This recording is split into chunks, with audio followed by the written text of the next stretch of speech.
Are you gonna do a horsey? I'm gonna do something to make Christian very happy. Are you doing all the horses? It's that, or something with the Soki Woki. Are you doing a Ahsoka with the horses? Could Is be. Ahsoka on a horse? Give it to me. I want it now. Give it to me. Seems to be working. I want Ahsoka on the space whale. I want it to be a flying tank This one too. with a lightsaber. Ahsoka on a Purgle. Yeah, give it to me now. Inject it straight into Where's my my money? veins. Oh my Where's my goodness. money? I want the Good. Darth Vader on a speeder bike. Nah, you want Vader on like the Black Horse? Vader on the God, no, what are those stupid things called? TIE fighter. You want Vader on the TIE fighter. Yeah. Just like surfing a TIE fighter into battle, like on the art card, the That would card be art. cool. But I think Vader. How do I join? Oh, it's a Hamamo's Legion 123. Oh, Hamalmo Legion? That should be Hamamo's Legion. Is the name of the room. Apostrophe S? Probably. Or you just look at friends.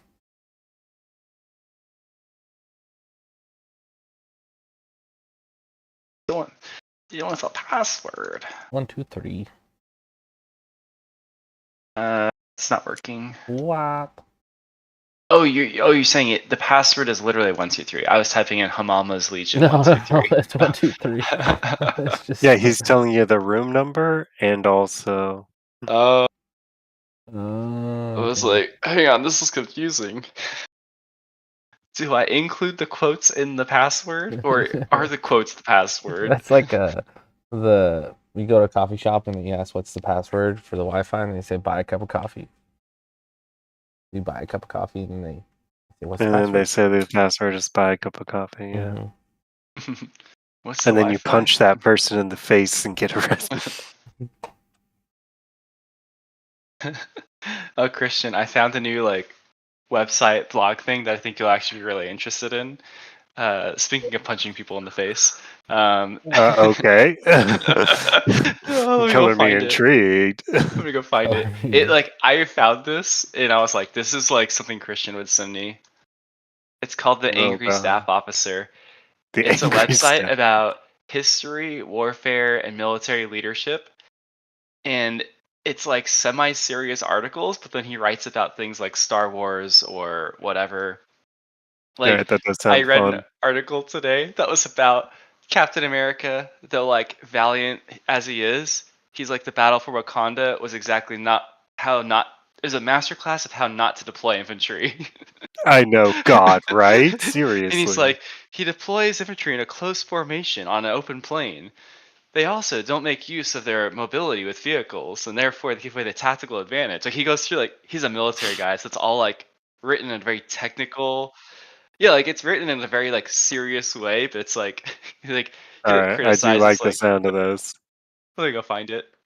But the quote you said earlier made me laugh because he quoted Andrew Thomas in this one article called "Don't Bother Improving Your Chess," and it says, "If every time you play chess, your opponent punches you in the face, getting better at chess is not the solution." Oh man! And then it's a whole talk about political discourse, and it's actually a pretty good read. I think the general gist was about political debating, and it was basically if your opponent punches you in the face every time you have a discussion is not the problem. John. I'm just saying. This battle for Wakanda. Yeah, here we go. You can't see it, but I'm nodding. Post this.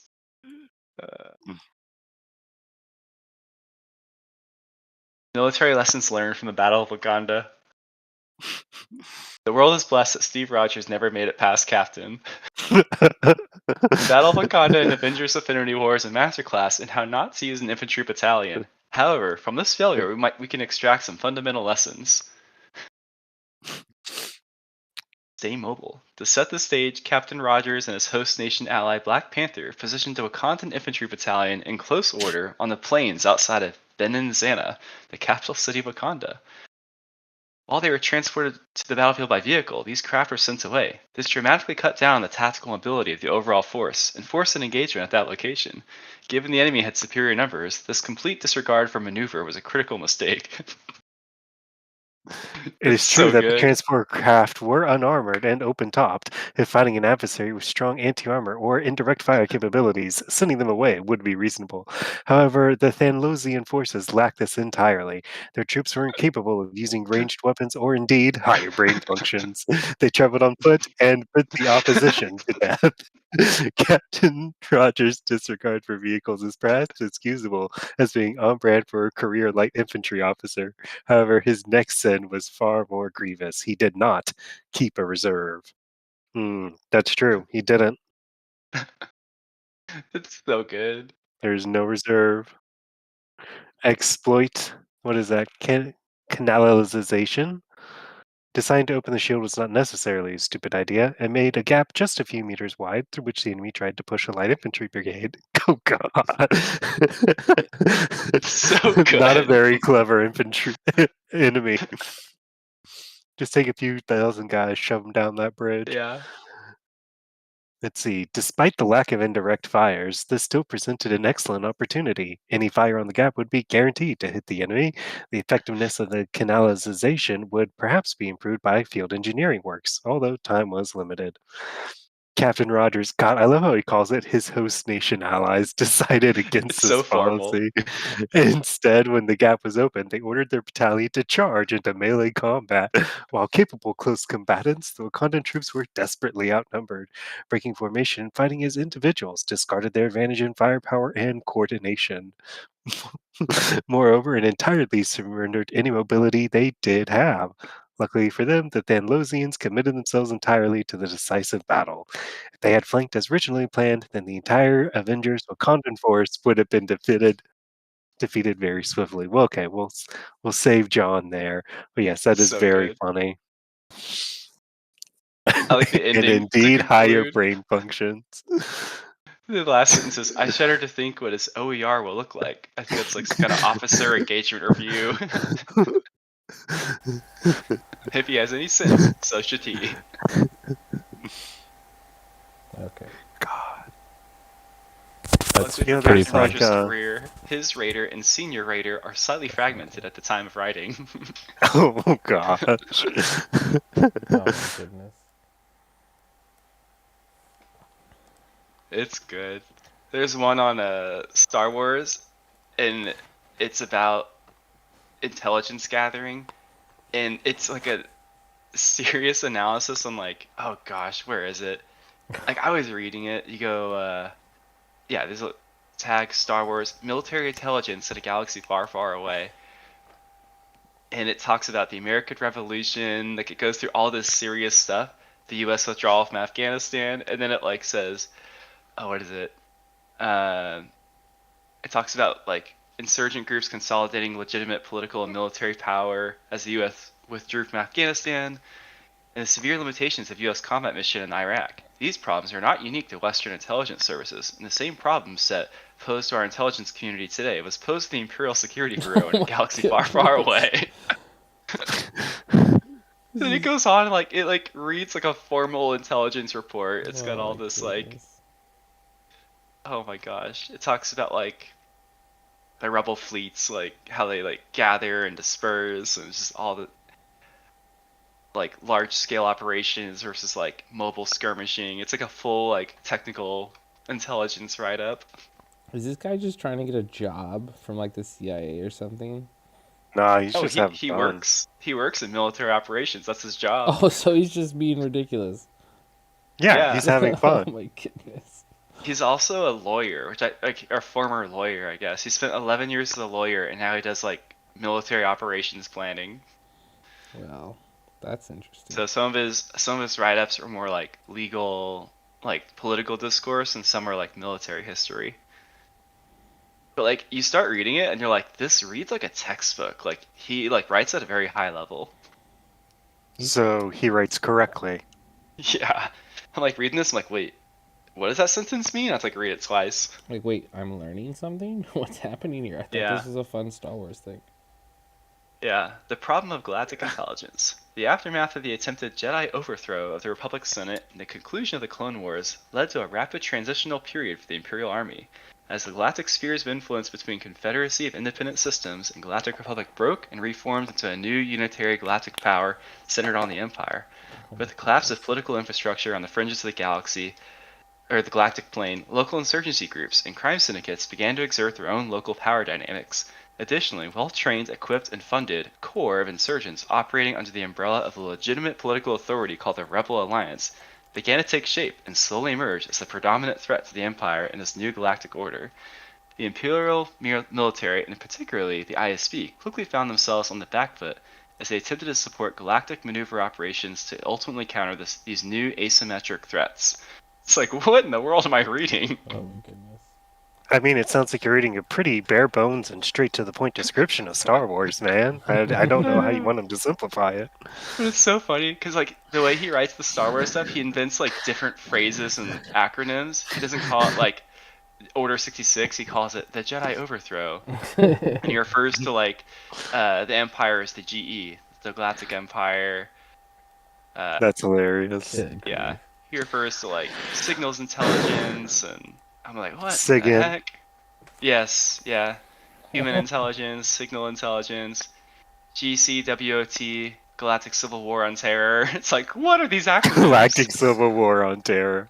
That's hilarious. Yeah. That's pretty funny, actually. I mean, yeah, we're having a civil war, but it's just with the terrorists. Just You know, with it's terrorists. fine. Yeah, that's fine. It's Yeah. all good. Speaking of that, It's so good. the terrorists Alright, on I'll try. Tauntauns need to be suppressed by the full might of the Galactic John's Army. like, get to the game, Adam. I'm making Christian's dream come true. I'm trying to make the meme Is list it all work. horses? Let's It's see actually it. Let's see the it's horses. an older code, sir, but it checks out. Ah, I don't know what that means.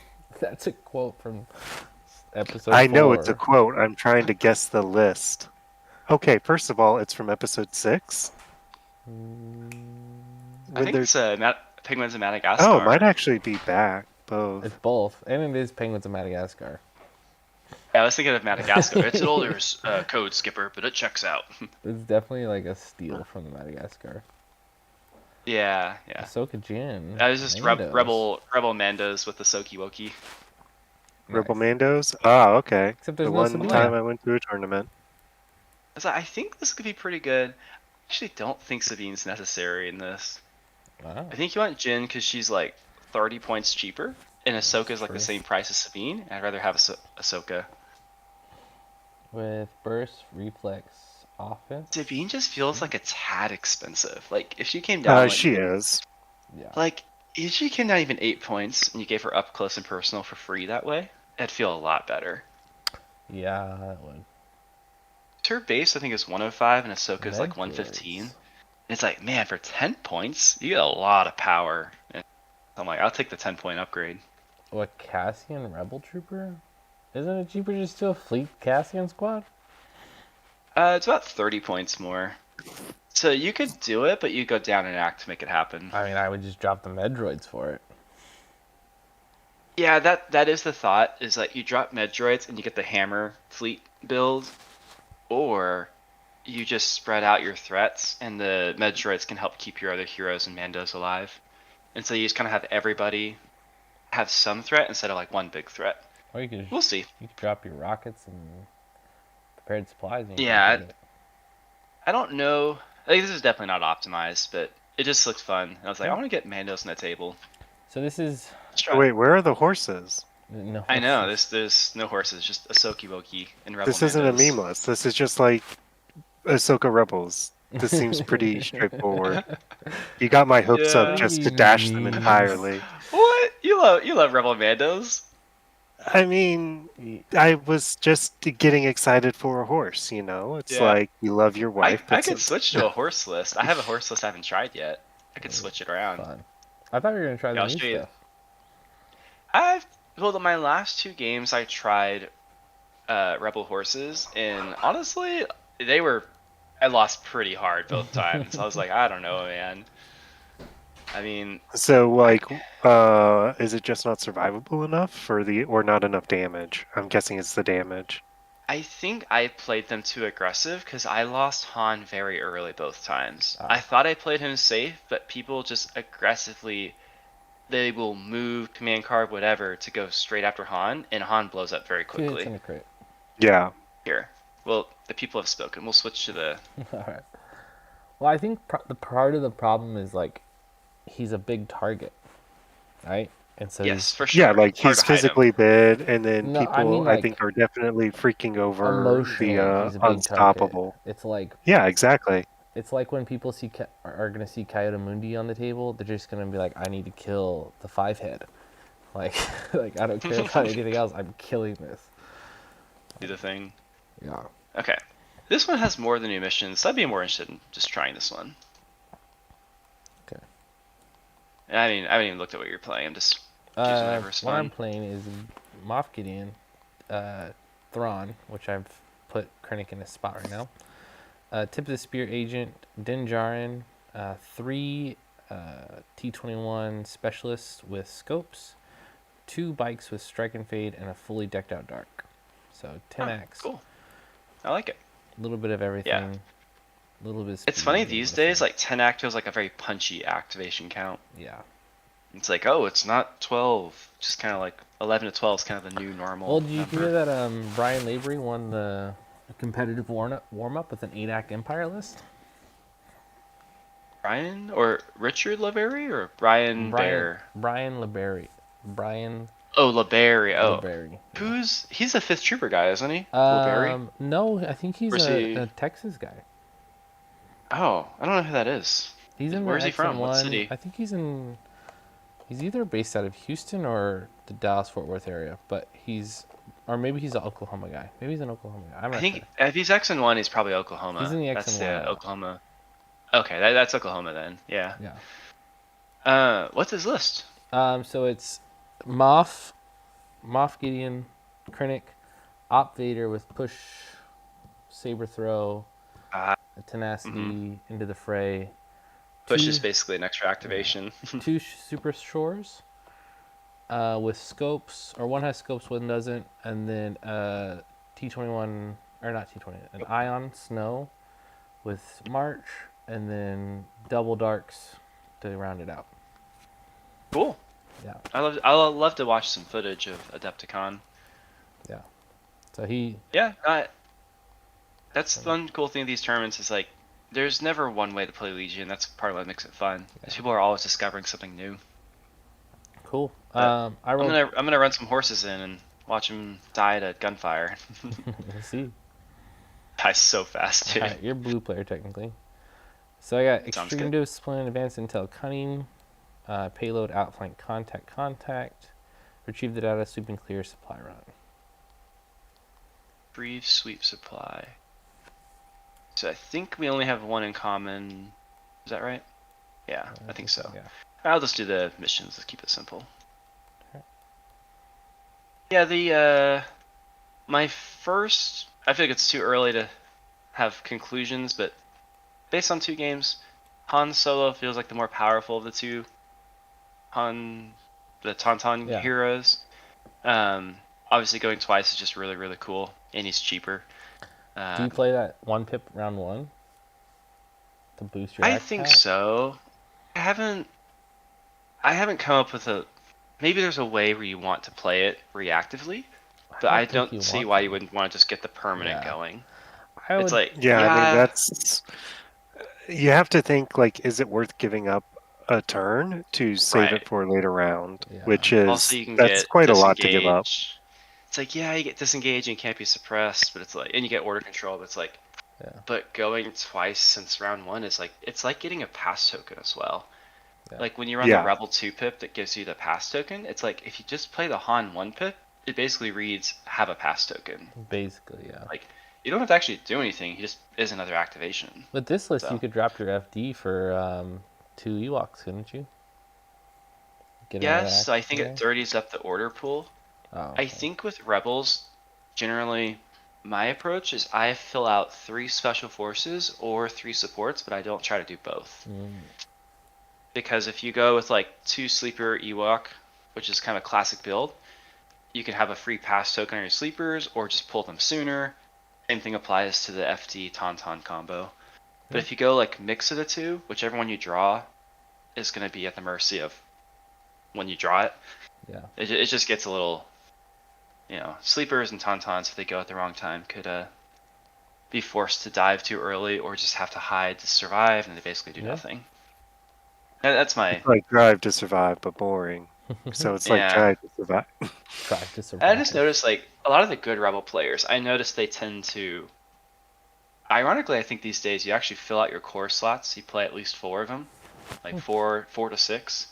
Like you really push it. I try to go you have for to 6 take now. Cassian. If you don't, you're just like shooting yourself in the foot. Right. So like obviously commander operatives are really good. So you're probably gonna spend 4 slots there. 6 slots of core, that's 10. Do one of the special or supports. Now you're at 13 acts. That's a pretty standard Rebel list these days. Yeah. Okay, cool. I pulled the intercept. That's the that's the old supply run ordinance. Okay. Let me think. How does this list work? Add, destroy, sweep, align is my yellow cards. Align's the one where you have to spend an action to flip it, right? Yes, it's basically like a game of tag. Yeah, it's the 5 things that go down the middle of the board. It's like a game of tag. Yes. So that one's not bad. And then, so you have Muff. It's the Krennic guy. Well, it's Thrawn, not Krennic. Oh, sorry. Okay. I have to remember that. Okay, so it's Thrawn. And these are these upgrades. Sure, gotcha. Okay. They don't have Thrawn in here yet? No, not yet. I was surprised. Probably because I know Reagan's on that like TTS team, and he's like at Adepticon right now. It's probably part of it. Yeah. With Worlds going on, they're probably... Okay, I'll have to look up Thrawn's unit card later, but okay, so direct. So this is the operative guy. He's got a pistol, and it only gives out the aims. Okay. And then Din Djarin with the works. T21 specialist. Yep. 2 of those. Make it 3. 2 bikes. Okay, gotcha. And then this is just the full dark squad. Okay. Yeah, so my other greens, I could go for advanced intel or no time to lose. Intercept. Do I like intercept in this list?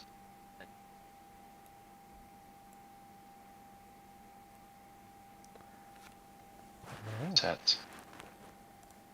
So Thrawn has strategize 2, cunning, direct, empire unit, duelist, exemplar 1 step ahead, and tactical 1. And he's 5 health, 3 courage, red, surging to hit. So he's a beefy boy. Ordnance is going to do a whole lot. If I flip ordnance, I go to pass token side. I have what, 12 acts of 10. So I'll get 1. Might get some pass tokens. Yeah, because I have to get more pass tokens to make that green advantage card do anything for me. Well, it could be valuable later in the game. Yeah. I like their new one. Their yeah, the scrambled orders. Yeah, that's nuts. It is good, isn't it? Yeah. It's like, here, let me force you to spend an entire activation or 2 activations destroying this thing. I'm trying to think of who grabs supplies in this army. I guess it'd just be regular troopers, but they die pretty fast. Well, your Tons would grab your supplies because they're relentless, so they can still maximize their unit or action count. Yeah, I think the only issue is, obviously the Tauntauns go forward, and when you carry supply crates forward, you're only risking it. I'd probably give it to the troopers. Well, risking for the biscuit. Yeah. Let's try. I'll go to Stormy Base. I don't think supply run is particularly helpful for me. I'm gonna try one of the new objectives. Payload. I'm not done payload yet. Stormy Base, payload, instant intel. I'm trying to decide, do I care to keep or I might kill like a single dark trooper if I'm lucky. Yeah, it is a 6-man dark. I care to My other greens aren't particularly needed here. You had The Black Ops? no, the Extreme Discipline. So that's the one where whenever a unit takes a suppression, it can suffer a wound to remove all suppression. Just, oh, like the moment you gain suppression is when you do it, or when they start their turn? The moment you gain suppression. Oh, I thought it was after. Well, like so, like you gain it, and then as soon as you gain it, you can spend a wound to. Yeah, but like there it. are some scoring things that happen for like a sweep and clear. When this allied unit I see. gains one or more suppression tokens after the effect is resolved, you may remove one advantage token on this card. If you do, the allied unit removes all suppression tokens and suffers one wound. Oh. Yeah. Yeah, so sorry. It's limited twice a game. Yeah, it's limited twice a game. Okay. Yeah. Yeah, I see Christian's point. Yeah, because you still score stuff. Yeah, you still do, like, if you would panic, you would still drop your stuff and all that. Interesting, yeah. Sure, let's try one of the new ones. That cunning, unless you want to go for the new one. I actually don't think destroy enemy base is good for me. Into you. Retrieve the data. That's a new one. Okay, I haven't done either of these before. Cool. Let's do it. Alright, so cunning. And these two, they should be uploaded into here. Oops. I hated old payload. Old payload? Oh yeah, I agree. I think all the old objectives are clearly like kind of outdated. Like I like the new stuff way more. All right. Some people are like, I miss this or that. I'm like, I don't miss any of them. Yeah, payload is very much like one person could come up with like a clear advantage. Yeah. Regardless of what, just based on terrain, it sucked. So and you spend forever. You're like measuring it, and you're like, okay, if I S turn here, is that better than a straight line there? And it's like I just don't enjoy that. It's like, all right, from the edge. Whoa. Right, dead center. Yeah. How do you do a half line with the snap? I think you can make the grid in center smaller. Oh. Grid size is 3x3. Okay. You got it? Yeah. Sorry, let me fix that. There you go. Yeah, those are half sizes, yeah. Oh, it's still snapping on something weird. I would toggle the snap on off. There you go. I do it. So 1, 2.5. And then 1, 2.5. Place the data core asset in the center, even if there's already okay. That's where it gets confusing. So we'll use these ones. I think it's actually POI. No, it says asset token. Yeah. Place the 2 data cores not within 2 of each edge of the battlefield, not within 1 of another data core. And then if I remember correctly, it's like kind of put them in a middle rectangle on the table. You can't go near any of the edges. Yeah. Starting the second round during the interface, players score 1 VP for each data core they are securing that has 2 or more suppression tokens. After scoring VPs, if the player is securing a data core with 2 or more suppression tokens, remove that data core from the battlefield. So each unit gains data recovery. Oh, unit. Okay. So it's not just. Yeah, I don't think there's a lot outside of like failed negotiations that really calls for troopers only. I mean, I know some people were disappointed by that. But more of the there's the one on the center line. I think is troopers only. Was it okay? Yeah, that sounds right actually. Yeah. Okay, so I placed both of mine first, so not within 2 of an edge, not within 1 of another. Oh, it's not alternating. Okay. Yeah, it just says place both, so I'll place both. Okay, let's think. Let me look at the table real fast. Yeah, cool. Not within 2 and not within 1. So it's pretty, impact craters are light, difficult. It's pretty far up there. Yeah. Yeah. Like I said, it's even including the sides of the table, so you really have to put it in the center. Like this. Yeah. Yeah, you can't do. Yeah, that's interesting. Exactly. Yeah, it's like a box. That's right. Okay, let me just take a look at how this works here. That's very interesting.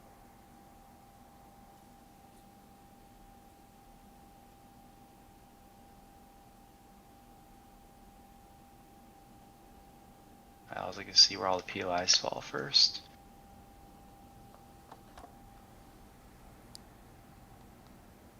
Yeah, so this one, payload's interesting. Because starting the second round, during each end phase, players score 1 BP for each bomb card they secure. So if you score it, you get a BP, so you can score a maximum of 3 around. POI was off. Oh, So it was already in the red zone. Oh yeah, 2.5. Yeah. And then... Let me see if I can unlock it without breaking the game. Okay. So then players take turns placing each bomb card they secured that is not in enemy territory within half of its current position. You can only do this once per round. So it's interesting. You can push 1, 2, 3, 4. So you can't push. Oh no, you could.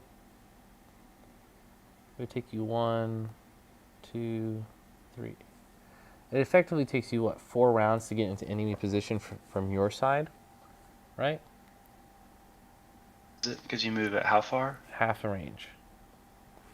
I think less than that, because it's half a range, but remember you're also including the POI, which is another 2 inches, so you're moving 5 inches. Yeah. So 5 inches twice, You that's 10 inches. inches. Oh, is it 11? Because it's 6. It's 6 plus 3 is 9. Plus 2. Yes, that's right. 11. Yeah. I think you're right, exactly right. Yeah, So I think you're right. I think it turns. takes exactly 3. So you have to. Yeah, on turn 5, 2 you'll be.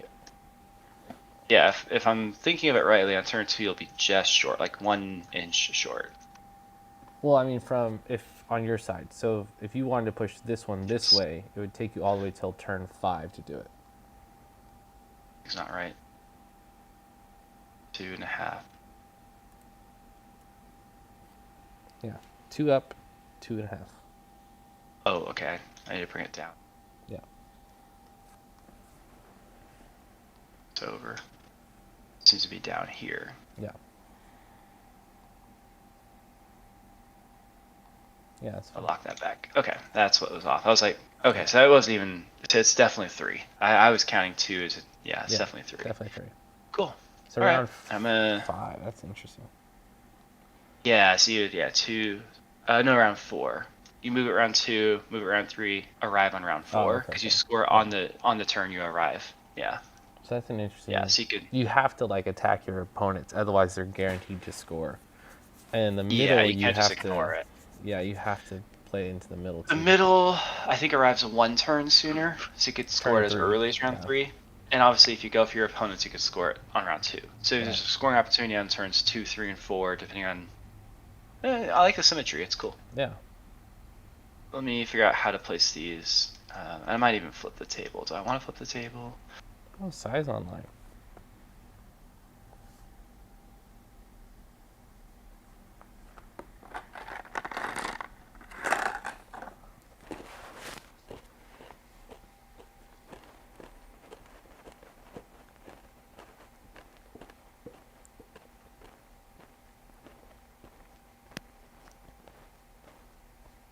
That crater is difficult.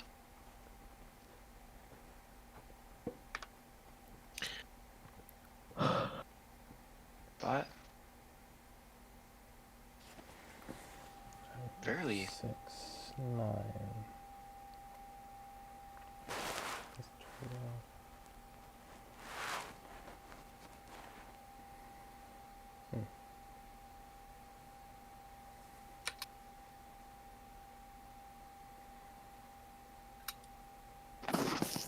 Stay the side I'm at. Okay, let's keep it easy. Alright, so we'll go here.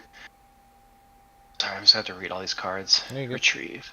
I can place it. It takes an action to put a suppression on it. And you need 2. And you want 2. And its score is starting on round 2 during the end phase. Score it if it has 2. Oh, and you need to secure it too. Secure it and have 2 or more suppression. Blah, blah. Yeah, there's no reason it would have more than 2. Okay, cool. So you could double move a unit, or you could put 2 units up there, use an action to suppress, put a suppression on both, and then if you're scoring it at the end of the round, you just get the points. Good. Let's figure out where to place. I think I'm just gonna think out loud because I'm just figuring it out. I think one near my own payload makes a lot of sense. Like, I don't know why I wouldn't. Let's go ahead and throw one there. Question is the other one, because you're kind of saying where do you want to be? That's how I think of this. This wouldn't be bad for someone defending. This has got a good building. Can't be within one of another.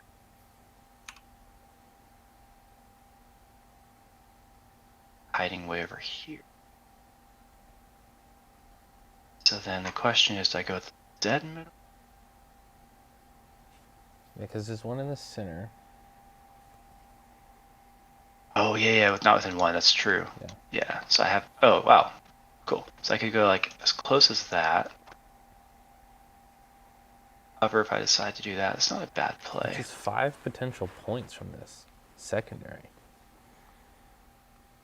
That's really solid. Yeah, I think my guess here is most of the time it goes 3-2. Because 2 of them are going to be easy/hard, and one's the one that's... Well, if you dive bomb somebody after they put 2 suppression on it and you secure that point, yeah, then it's like you could steal it, get a sneaky steal. Yeah, I think it'd be... Some lists could do it. Like, I think Tauntauns, if it turns out just right, could. Transported units could. Darth Vader could, like someone who's charging in, but all that for 1 VP. I wouldn't like throw away the game just to score 1 VP. Yeah, as you could score it, and then you're just like losing a unit or 2. Something like that. It's like, I don't know if you'll end up losing the primary pretty fast. I put my 2 down there, right next to each other. Okay, yeah, it kind of makes sense keeping them together. Yeah, because you can put them basically on both sides of a POI. I think like there's a couple of objectives you do, but all right. Anyways, we can turn off the grid now. Yeah, we don't need the grid. We just need our deployment zones. Oh wow, it goes across the whole. That's interesting. That's the first one that does that. I love that for setup. Okay. Question is, Paired, divulge or let's divulge cards right now, right? Prepare positions first, right? Prepare positions first? Yeah, because I have prepare positions to throw down. Okay. Oh, and I have to declare bounty. Center of the table makes more sense to me. I just got a repeating blaster. Double repeating blaster. They're far away.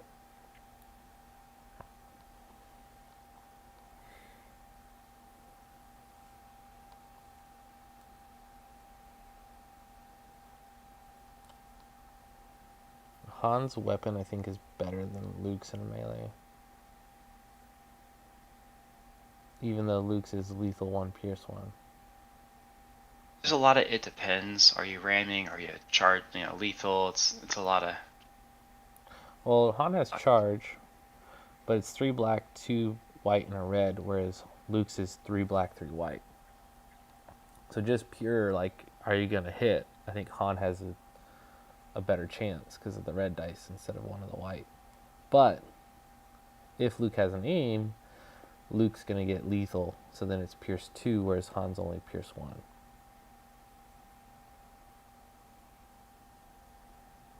Han is better though into something with dodges because he's got surge to crit. Which is interesting. Something like I can get cover. So I think I want to use about that.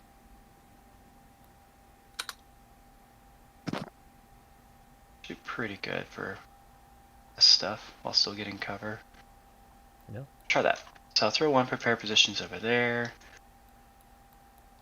Obviously I've got, what's his face? Agent has prepare positions, and I like to give prepare positions to another guy. You don't have any prepared positions, right? No prepared positions, but I'm trying to decide if I want to divulge or not.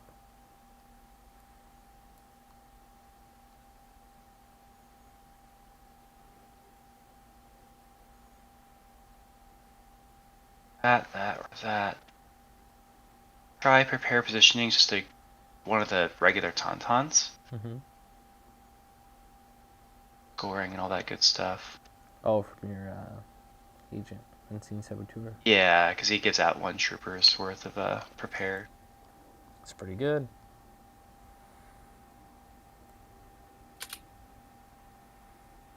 Where he needs to be. Tauntauns, I think, just want to be somewhere. Could you give it to Han? No, you can't give it to heroes. Oh, okay. It has to be a non-commander, non-operative. Still, It's not bad. Can test that pretty quickly. A bad spot. And max range, you have a lot of range 3. Thing. 1 step. Strings, that's on Thrawn, right? Or no? No, he's got strategize 2. Cunning. Okay, direct. he's tokens. Yeah, he's okay. all tokens. Not yeah. Okay, tokens. No. So in that case, yeah,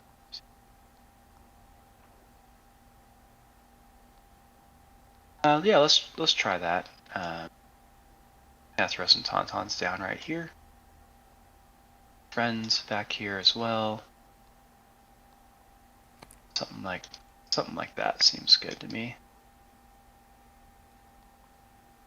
Another prepare positions. It's an operative.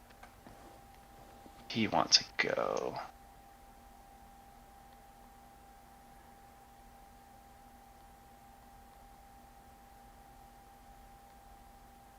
Showing himself. That could be.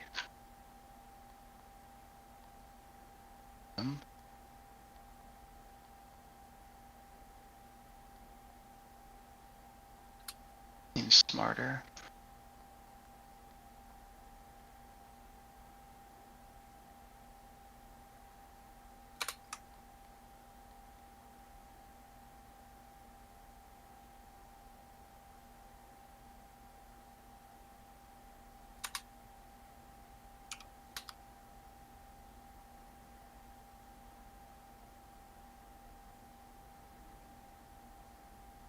Fine, they get heavy cover. Let's try that. I think that's fine. Okay. So those are my prepare positions. These 3 guys. Right. I think I am going to divulge. You must watch and wait. But this is his 2 pips that gives you reinforcements to 3 units.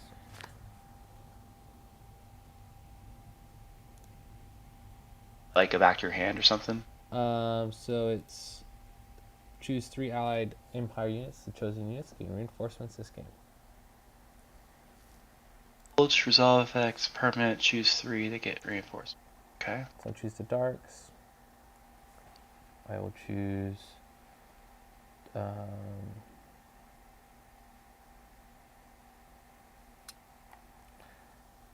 this and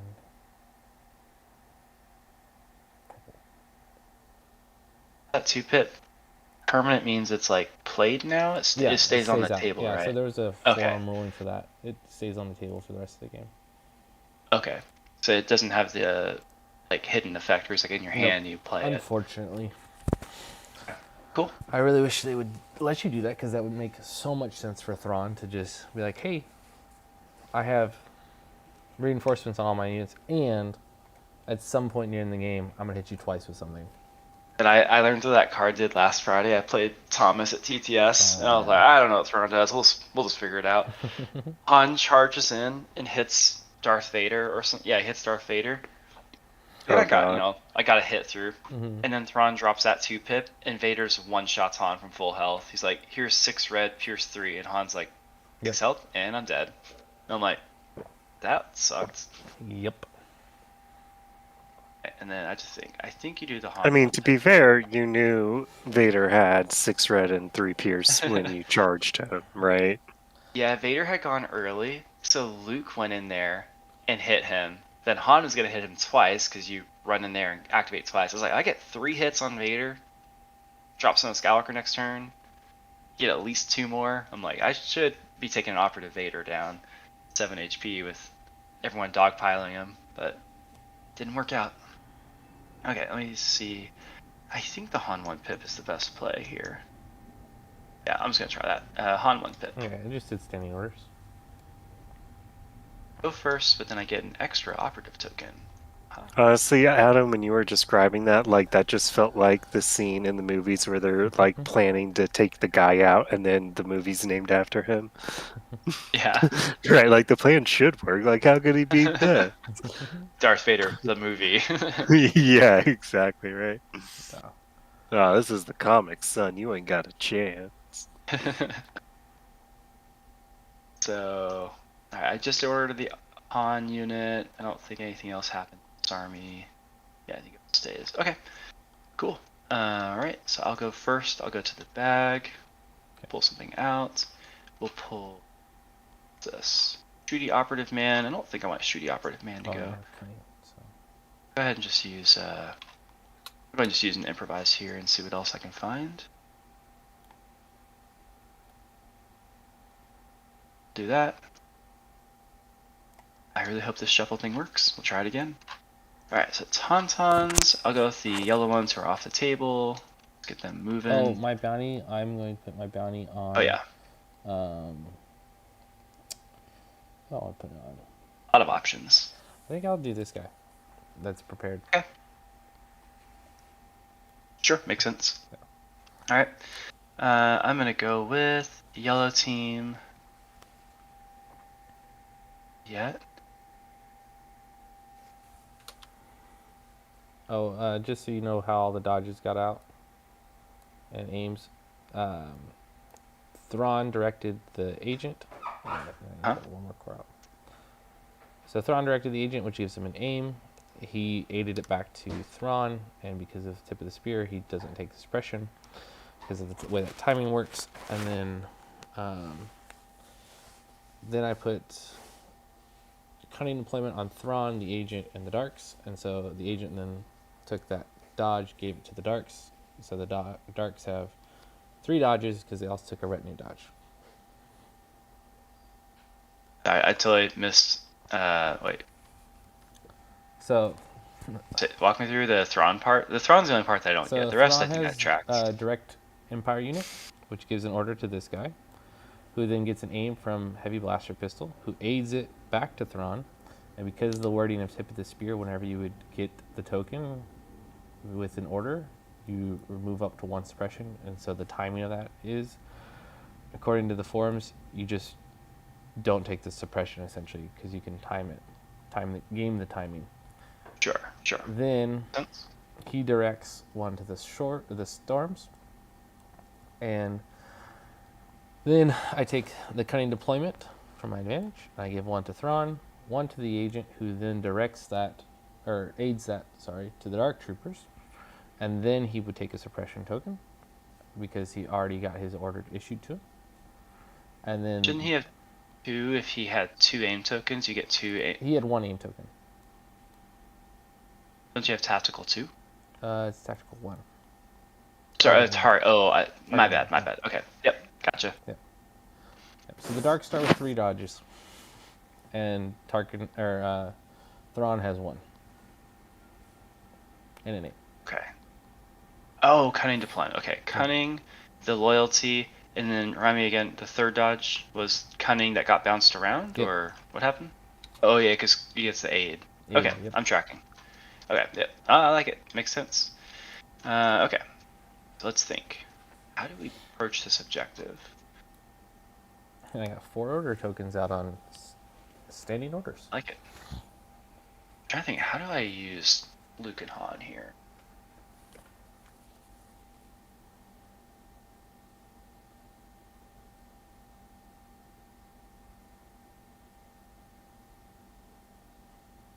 This.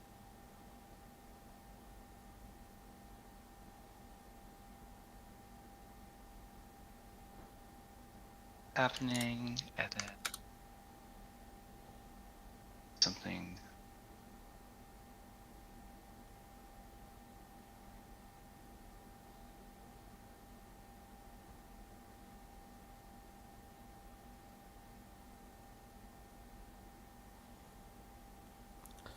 Pray for us, because tomorrow we might be get some long-term housing. There's a missions organization Oh, that somebody's reaching out on our behalf to, and they might have some housing for us. So just pray they have they have favor and we have favor. I gotcha. All right. I mean, I've been praying for you anyways, so I'll pray extra hard. Thanks. Yo. Hello. All right, we're playing Imperial Assault. Stop your silly yeah, weaving just game. instantly We like, got all right. Okay. Let's try to make it so basically I can move and contest next round if I want to. Okay. Don't forget I think that makes sense. Yeah, we do at least one dodge. I'm trying to think if there's another action I should be doing. Taking another dodge? Let's do this side. I'll go, it's barely 2 moves, because you have to go past this red line, I believe, is basically contesting range. It's like anything that's just barely past it. So I want to do... Well, wouldn't that still be 1 move? You're speed 3, so... Isn't speed 3 range 1.5? I think it'll be... I think it's a little short, but I don't really want to get much closer, but let's just check. I believe it's a double move to do this. No. Oh, wow. Yeah. Yeah, to see it's just barely a double move. See what I'm doing? Okay. Yeah. Okay. Because basically I want to get to a point where I can contest that without moving next round if I want to. Yeah, I think a single move just gets you to the edge of range 1.5. Oh, I see. Base. Okay, so I'll just stick with the game plan. Double move. Sorry. I'll go there, and let me just measure backwards, because the easiest way to do it in TTS. Okay, so that would be contesting, but then I have to figure out engineer it. So it'd look like... Yeah. So you have 2 dodges from Agile. Yeah. Cool. Friend. And I will pass. Good. And it's just the 1 pass token? Yeah, just 1 pass token. So where this shuffle thing is broken, I'm telling you. I always pull it out and stack it and restack it. Like Okay, if you don't mind, I'm gonna... Yeah, split it like, and stack it never... Yeah, I don't So believe every it time. actually works. Because I'm like certain it's bugged. Everyone who talks about TTS says the shuffle does not work. Yeah, like improvised orders is super nerfed right now. Yeah. Okay. And we'll just pull a regular squad of some kind. Side out.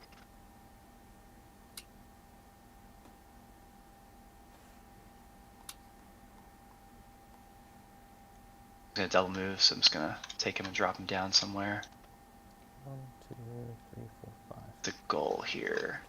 It's crazy. You have 5 units on the board. You've only got a 2, and it's like you have so much flexibility in your list because you have what 4 units. I enjoy about Rebels is they're a very flexible, objective-y style. Mm-hmm. Like I'm gonna flex this way and attack that, and it's fun. I like it. Yeah. Your words yeah, confuse me.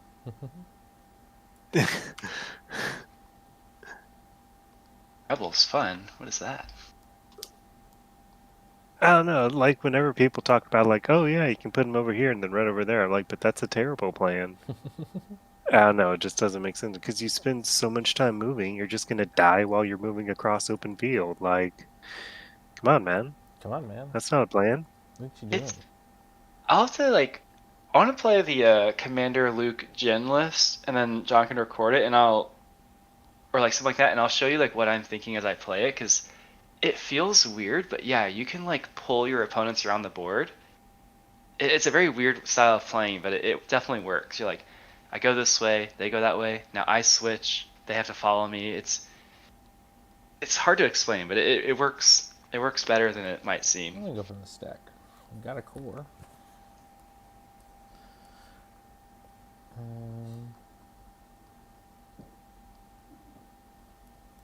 That 13 act list I played at Texas Open, John, is like, I think it's my favorite list to play right now. It's just so fun. Yes, it seems simple on the surface, but it is got so many like little decisions, and getting 3 actions with Jin and all that just really changes what you can do with objectives. Yeah. Okay, I think I actually just want to do this. I played a game of Intercept against like an AAT list one time, and Jin would move up into the open.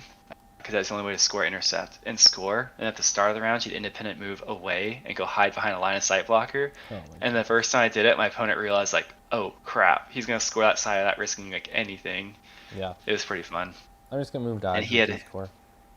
Yeah, and he had his AAT marked, and so at some point his AAT had to drive forward. And I just kept all the sleepers way, way back, and their only job was to wait for the AAT to come forward and just attack it, and that's what they did. It was awesome.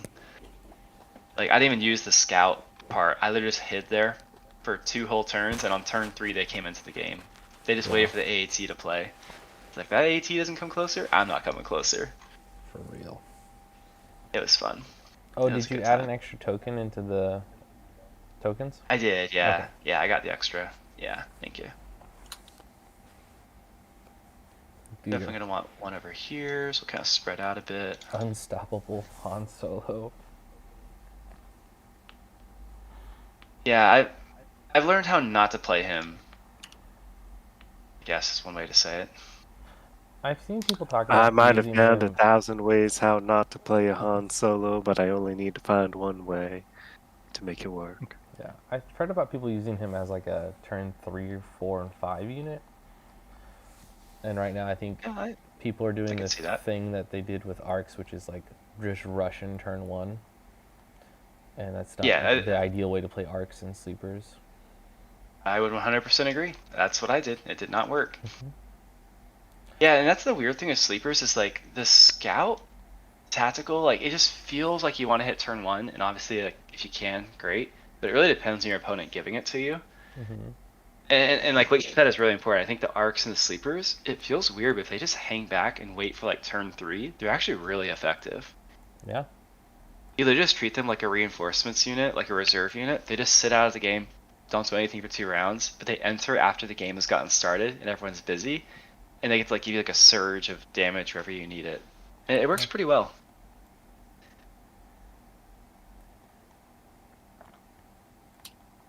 It just requires a lot of patience out of them because it's obviously so much more fun, like using them right away.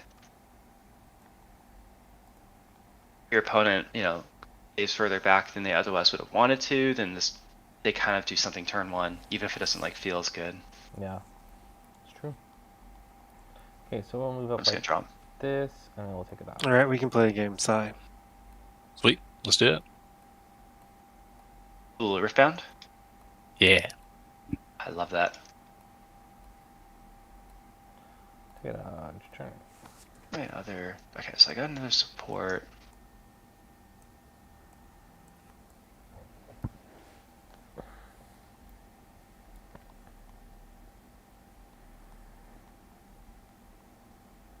The FD's range 5, right? It is, yeah, and now that the darks are over there, I'm like, okay, so no shot happening now, unless you teleport over here. So I'll just take the aim standby with the FD, because it's a range 3 standby. Yeah. Which is how far? Okay. About to the middle of the POI. Right. Yeah, basically if any of your guys want to shoot me, I'll get to shoot as well, is my thinking. So hopefully nobody does any shooting. Okay, we got Din. No, don't mind Din. Actually, I don't think I really mind Din. But I don't know if I want to go with Din yet. I think I'm going to improv. Sure.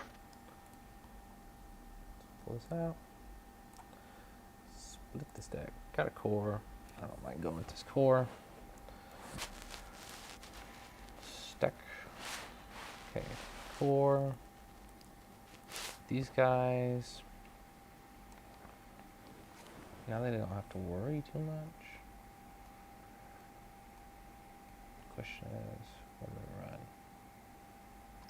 So we have to defend this, but we also want to go this way.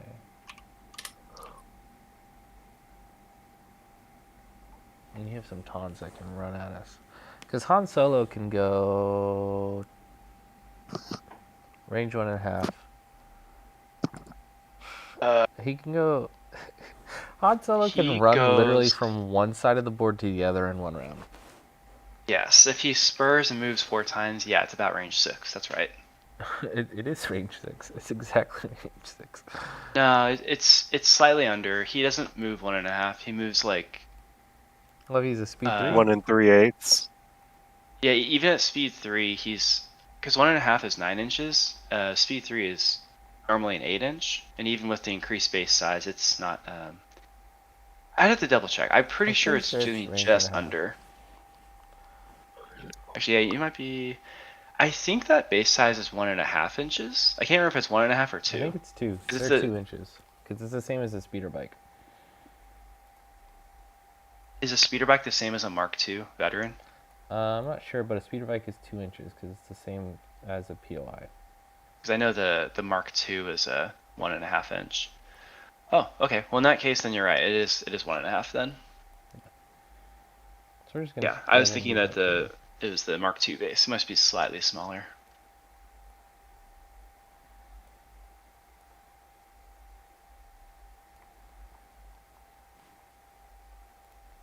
Just a double move there. I like this payload. Already, it's like interesting decisions. Yeah. Like, where does everyone need to be? Because obviously, like, being in the wrong spot and have to walk around is gonna take forever. Mm-hmm. Okay, so I have in my bag. In your bag, you have Got 2. everything. You have 2 agents, 2 commanders, 3 core, and a support. Huh. Huh. And you have 8 left to go. Yeah, I'm like, the question is, basically the question is which side to commit to. I'm like, tough one. I draw the random commander. I wanted the commander to go. I don't know if that helps me.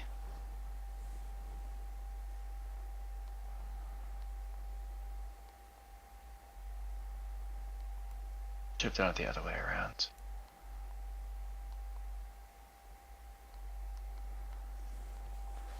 Okay, let's go with the commander. Damn. I have 2 courage bubbles to work with, so I have to think about that. I need to put someone. He needs to be shooting something. Dark's over there. Oh, I forgot about 1 step ahead, but it doesn't matter. 1 step ahead doesn't matter if you're off the field. What you gonna play, Christian?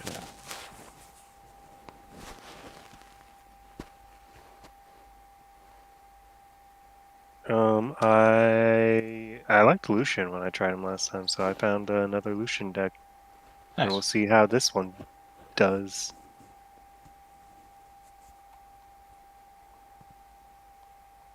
For out here or something and like shoot my gun. His head's barely peeking over the top. Yeah, so whatever. Because like the range is there, so I have to figure out where I want to stand. So I'll do that. We'll just come out. Hopefully, it doesn't leave him too far out of the game. But I think the moves just come out. All right, you come go out first. Straight sideways. Strike the tulip. Nice. Just to clarify, tell me how many Dark Troopers can see me. Maybe 2 guys. From where you're standing. Yeah, 2. Yeah, I'd have to. Not the heavy guns, right? No, because this front dude, I don't think you can see him because of the way the building curves. But Yeah. the back dude that's got the token on him, you can see the other and the leader. Okay. I want to make them have to move shoot, not aim shoot. Okay. All right, me first. Yep, you first. All right. So I'll go there. Take a shot. Wait, I'll do the. There we go. Oh, it didn't automatically give me 4. I guess I'll just draw the top 4 off the deck. It's a impact or 1 or 2. Just 1. So just 2 defense. Okay, so I will. Or I guess if you dodge both, it'll be 1 defense. Dodge both. Yeah. Bring it to 1. And we'll take 1.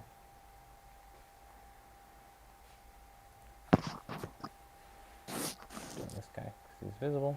cycle. Okay, These two. and we'll come out with good old This is Thrawn. Thrawn, yeah. Zach, are you playing Zach? Strategize and accept purple. Victor. 2. Oh, nice. Oh, send me your deck list. I want to see what you did. I'm just playing the Origins right now. I gotcha. Go away over here.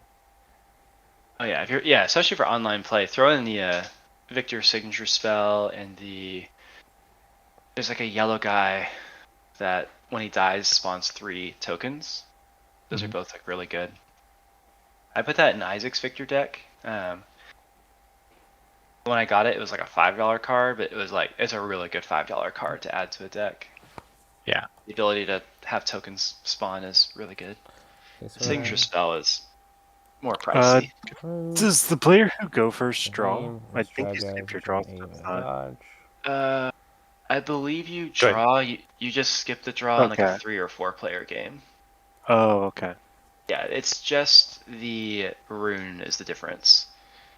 Yeah, the pattern Okay. is it's always a rune for the last person, skip draw for the first person if it's a 3 or 4 player game. Okay. I just moved, and then which gives me an aim from tactical 1, and then I strategize the darks, which gives them an aim and dodge, and me an you aim and a done? dodge, because I'm strategized 2. Pull and improvise and just see what my options are. So I can go with operative or support. Ty, are you done? Yes, I'm done. Okay.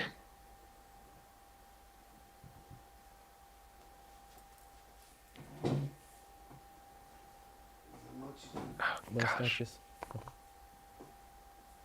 I forgot to shuffle the deck first. Probably in afternoon. Yeah.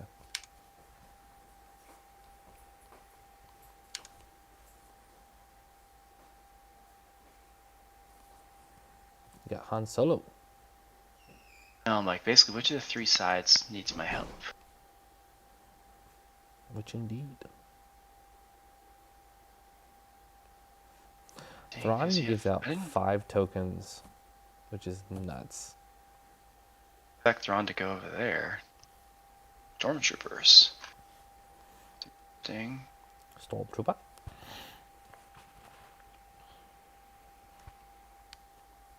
Light HP. Stay in the middle.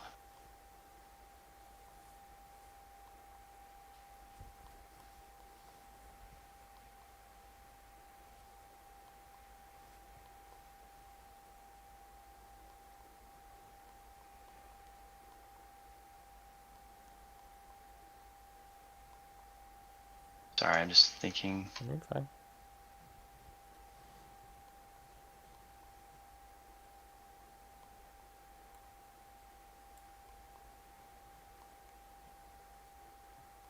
I will leave that. We'll do.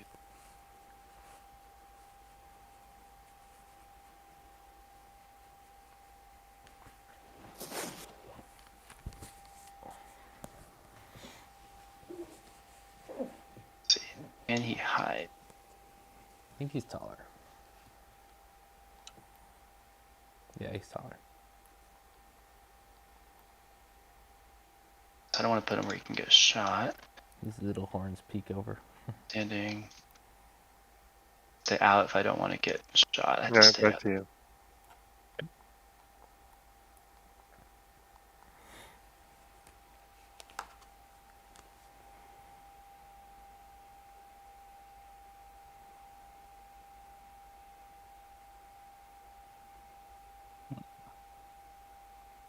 Three black, 2 white. I think I need to. Let's go ahead and take that. Stay away from the dark troopers then. And over to you.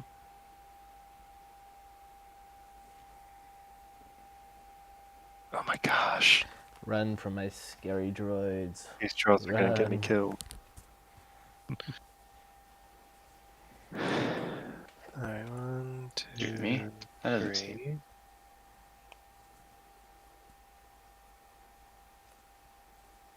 Side.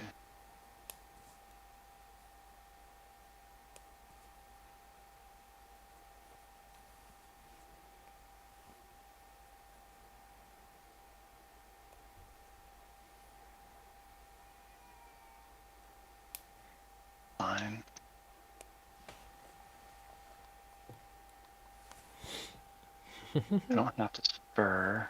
It's so funny to me. Beater bikes haven't gone. Team.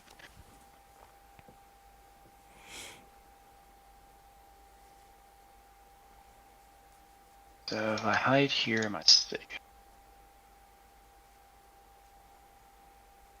Pretty good. Does not have agile. So I think I see what I need to do. I'm just gonna hide behind this building. I've learned with Haunt, you just gotta be patient with him. Mm-hmm. No sense in just running in there. Yeah. And spur it just to get him all the way in there and take a dodge. Yeah, I think a dodge is better than. He's only courage 2. Wow. Take it. Yeah. And then over use to the you. effect of Relentless to How do move you back, get the aim dodge? and then come up and It's just from the conquer command card. Oh, okay. Oh, okay. One pip gives Oh, you it to can't be him. suppressed. So go with just one spur. Oh, okay. You still get the suppression token, even though you can't be suppressed. Okay, cool. Right, over to you.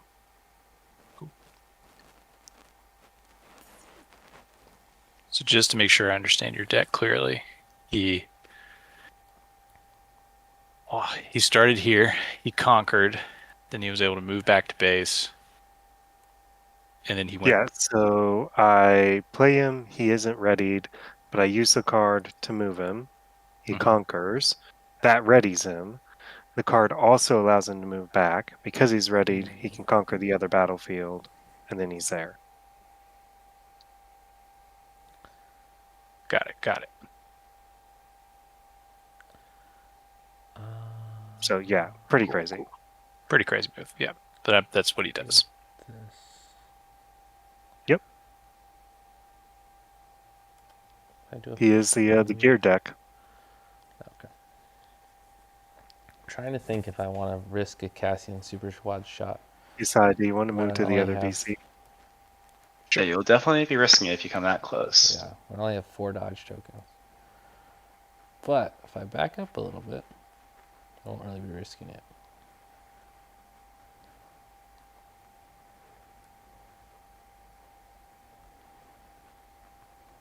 Yeah, I think that's good because you have to go basically 3 inches and then send it back just a little bit more. To be safe, I would just add an extra, at least ½ inch. That's what I do when I measure now. I just add a little bump to make it super clear. I don't like it when it's so close. It's close. Because I don't even have to move. But I want the move just a little bit. Okay. Yeah, you have to move just to get the other guys in line of sight. Okay, so we'll Yeah, move, that's why I did that. move out just so we can see you. And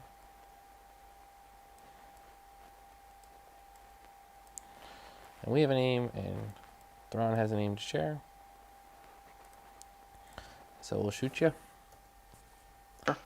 And it's 1, 2, 3, 4 for the regular dudes, 4 for the heavy cannon, and 1 more for the extra dude. Crit 1, 2 aims. Okay, first crit. Okay, and 1 more aim from Thrawn. Alright, so you're looking at 3 crits and 4 hits. And Thrawn still has 2 aims on him. Hilarious. Cover, and then 2 more. Take 3. He's half dead. Sir.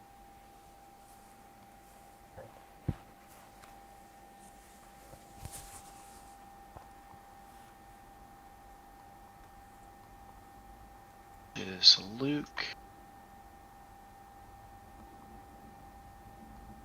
Modeled correctly.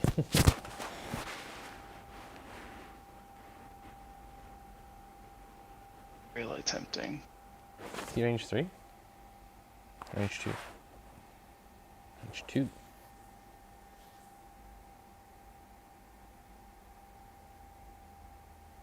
I don't want to do anything on that side. That doesn't seem like a good idea. Idea is this side.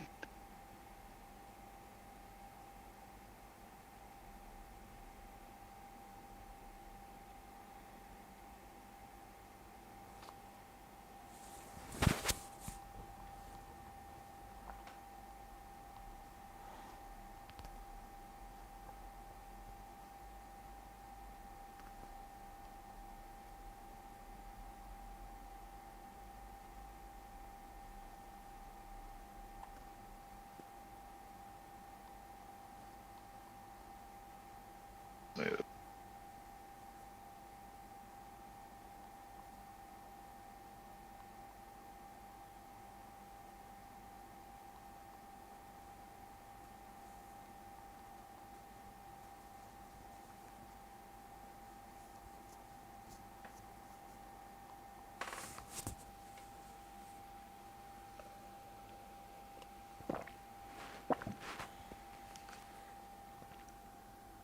So then maybe something over here. Move Luke up and hide. So stormtroopers and bikes are about to come.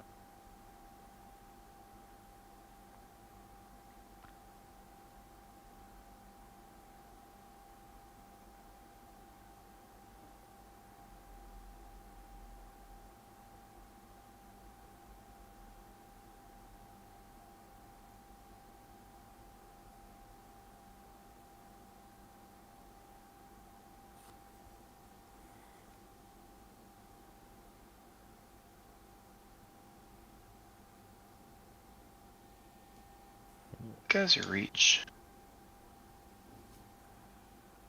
How far Tauntauns move. When you spur them, they move pretty far. Shy. Yeah, I don't think they make it to an objective on turn. Or action 1. Well, if you Sound move right. him over a little bit, he would be contesting. Because even if I move exactly 1.5, technically it's greater than 1.5 to get to contesting. Because it's outside of those ones. Oh, I thought you were talking about. Yeah, I'm POI. looking at that. Oh, yeah. I'm yeah. trying to figure out how do I get those. Let's see. I think, hiding over here sounds reasonable enough. And find this heavy cover. I bet I'm taller. Yeah. Okay. You Fair can enough. double move and then free spot or free dodge. Quick thinking. Well, not quick thinking. So Take cover. trying to learn my ranges on Tauntauns. So that's what I'll do. So I have to go back a little bit. Essentially, I'll go ahead and just go forward. Burr. Mm-hmm. What does that give me? Some pretty good options, I guess. Yeah. Because he moves up to range 3. So basically, if I Right. want to be at range 3, I kind of want to look at this. Mm-hmm. So I could be over here. And you get free reposition. But you're putting 2 suppression on yourself by the end of your activation. So you have to think about that. Is if you go early, you could get suppressed. Or panicked. Right. Because he's still only a Courage 2, right? Yeah, I believe so. Yeah. I'm trying to decide if I want to still only be. Courage 2.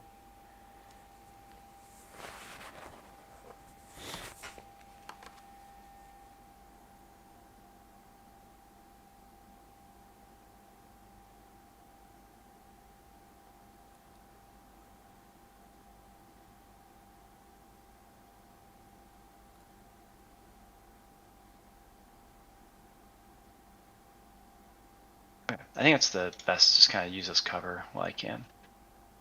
So I'll spur forward. I can take a regular dodge action, and then I'll do all the spotter aim stuff.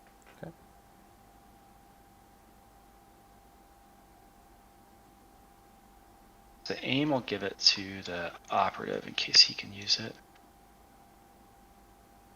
It's you. Cool. Okay,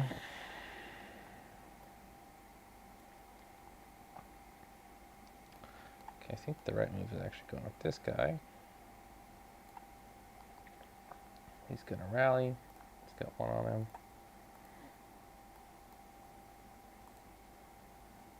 He doesn't rally enough. That's okay. We're gonna move. That gives us tactical 1. We don't have anyone to give it to. So we're just gonna move up right next to our good old pal in this little spot here. Right next to him.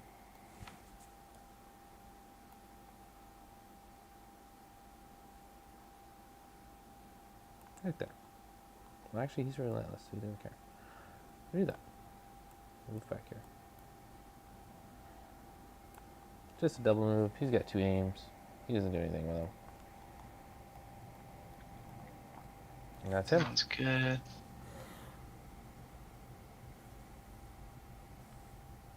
Excuse me. We'll go with the core unit. Figure out how to deploy them.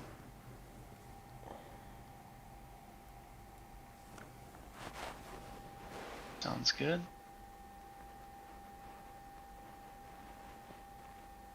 So I want to be the very best. something in a contesting range, whatever that looks like. Okay. Double move, double dodge.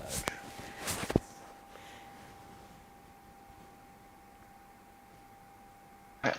Yeah, just double move. Throw these guys in here so they can help contest that later. Cool. So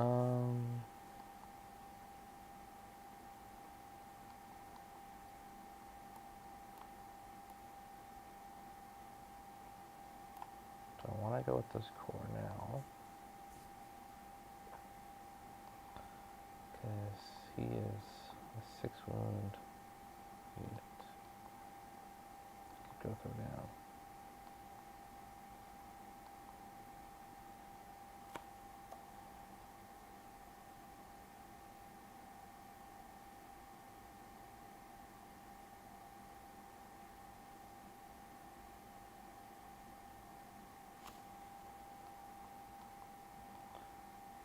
That's actually that move. Okay. I'm gonna go with these guys. And they're just gonna move on to the board.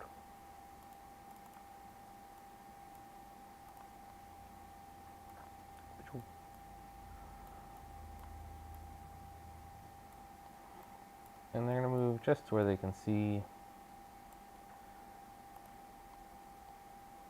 that guy is still the H3. Oh, that's too far back. Too far back. Okay, I'm gonna move up here.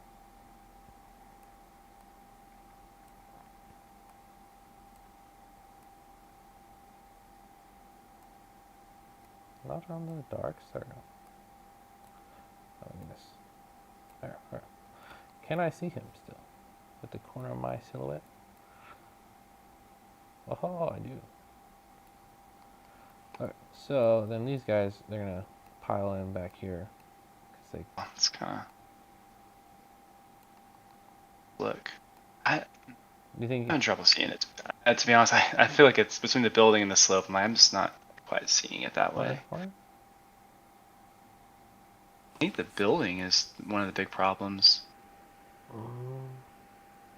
I think just the top right corner of him's got it. Where? If you can find a better spot that'd be like more certain, that'd be Well, we could move like right here. Just move to here. Into this spot. I don't know. Well, that wasn't. There's just enough space. I just want to stay outside of the. okay. Yeah, that makes sense. Yep.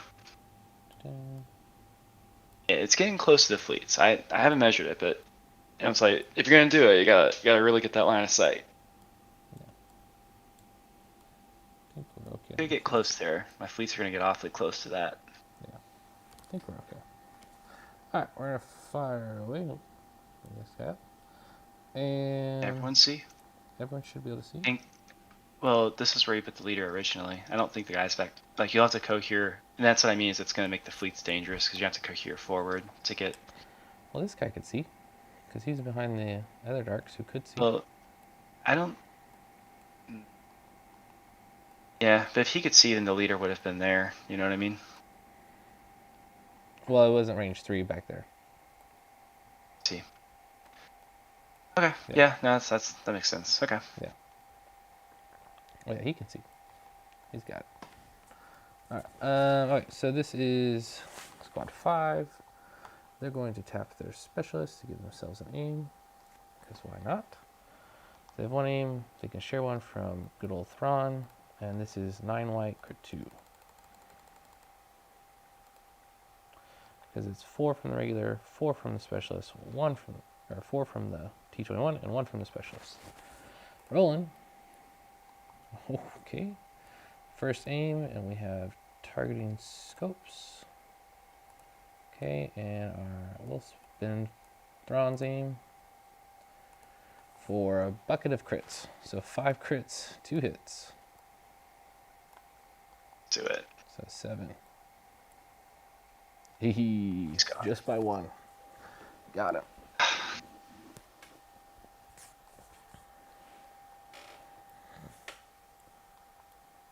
Yeah, honestly, I'm mad at myself because I could have played with that slope more, and I just didn't want to mess with it. But I was like, I could have made it so you couldn't have. I could have made it so it barely saw the one guy, but I made it too easy for you to find all the followers. Because if I brought him down the slope, like I could have like really played with it and been like, that's where I get mad at myself, and I'm like, I get sloppy. I'm like, I don't need to worry about this. Well, like, I think no matter where, if you can see like one dude, I can move out into such a way to see you with everyone. yeah, the overall price wasn't worth playing with. I probably should have just ignored that. It wasn't worth taking a shot. I mean, it's like 2. Oh, well. It's like 2 potential damage. Is what you're throwing. Yeah. At. Yeah. So. Yeah, for sure.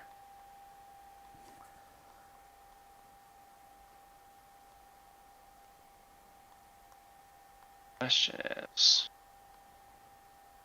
2 core left.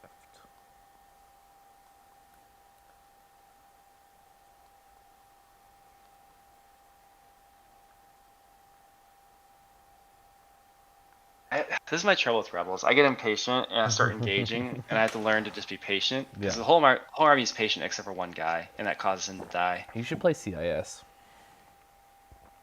Oh, I don't want to go learn a new faction. I mean, they're just the Alpha Strike faction right now. See, I like beating the Alpha Strike because that's what everyone in Legion does, is play Alpha Strike. And I want to be the one that like figures it out. But it also does like, to survive at Alpha Strike takes so much like skill and patience. A couple of times when I've outplayed an Alpha Strike and someone's like, "That's not fair," I'm like, I don't want to hear it. Well, that's I'm like so sick of Alpha Strikes.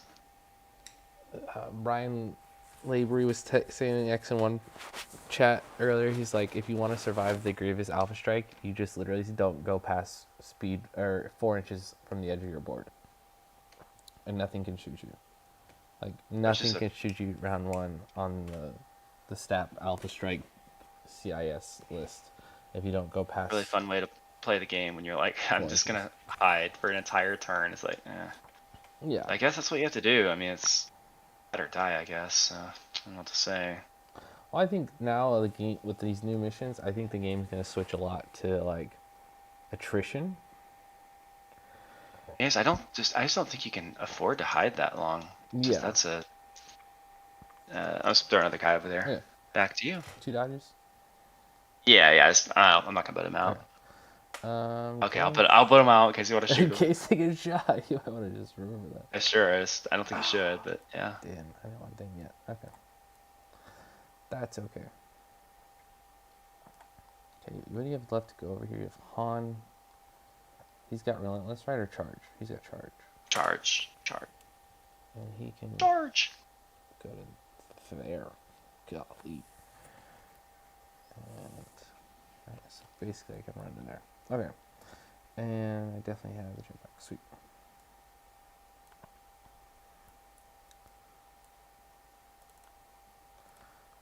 Speed 3. Should be outside of your standby range still. Yeah. And then speed 3 again. It's come pretty far forward to get. Yeah. Basically, you have to be trying to shoot me. Yeah. I just want to stand here. Because you can stand on asset tokens, right? Yeah, that's why not. I'm going to just go, oh my goodness. Didn't want to move the asset token. Alright. Just going to double move like that. I don't think you can see me with your giant FD cannon. I think I'm just outside of range 3 with good old Han. Okay. Cool. That's him. Double move. Yeah, that's definitely a rule worth checking, like for future games, because I'm thinking like I think they you have the can. 3D. Well, think in the future they're selling the 3D asset tokens, and so if you're using the 3D asset tokens, you can't physically do it without taking it out of the game. So I wonder if that's part of the Can I ask real intent. quick on the Discord? Yeah, you can check. I'd be curious to learn that. Yeah, Fun to I'll ask. ask in Discord to see. Yeah, it doesn't change this game. Okay. Guys out.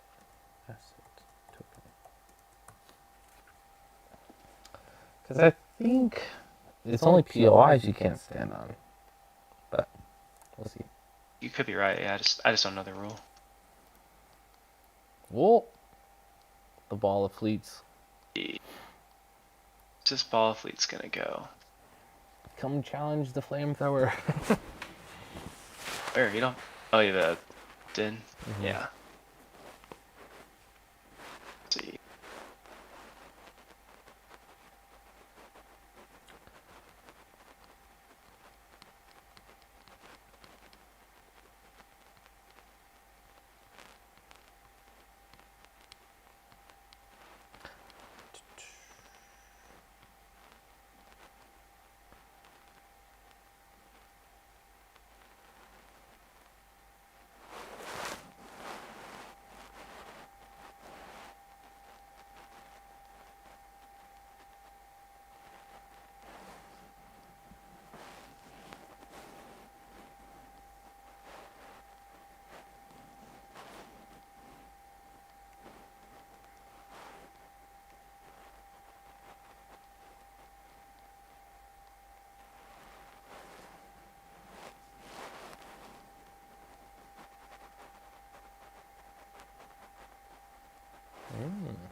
We still have a ton left too, huh?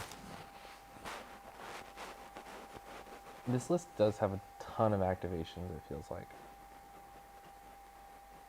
Like, it feels like you just have... the list you're playing, it feels like you have Yeah, I mean, that's so many Rebels. things. True, but they're all made of paper, so they start that way on turn 1, and then typically by turn 5, you're down to like the last few dudes holding on for dear life. Yeah. It's interesting on all the podcasts they talk about Rebels. They're like, oh yeah, I have like no kill points, but I'm always winning units because I just have so many units on POIs. Yeah, Rebels have to win on VP. That's their, like they're definitely just understated on defense. Like they die really. Yeah. It's punishing to play Rebels. Like you got to have a strong mental fortitude to play Rebels. It is maddening to figure out. Like on one hand, I enjoy it, but on the other hand, it's like,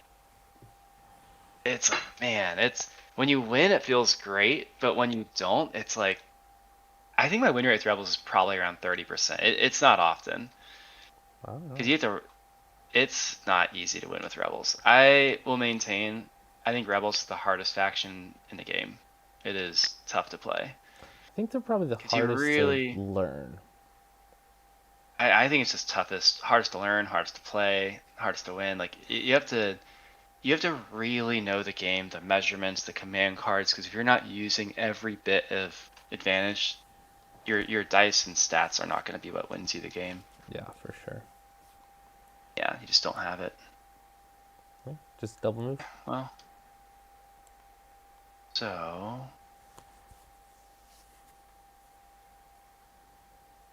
for it. Okay. So we'll just guys up. There's no sense in hiding back there.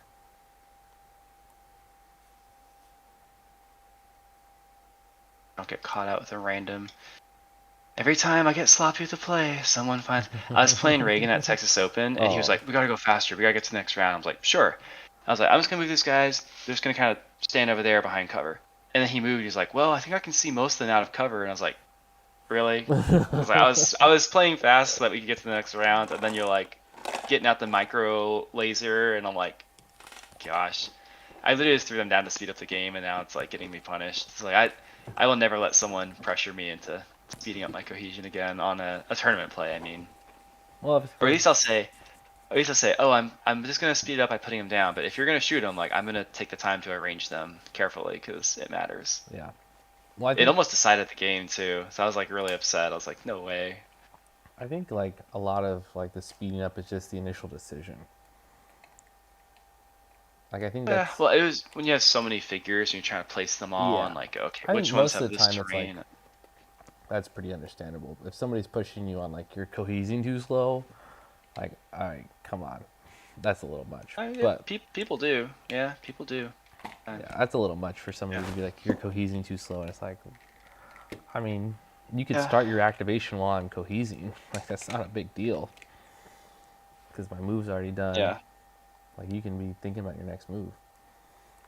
Yeah, for sure. All right, we're gonna go with the blue beaks because you have nothing left to deploy, but you still have that and that. Okay. So I'm going to go with the blue speeder bikes. This list is interesting. Originally, I didn't have speeder bikes in it.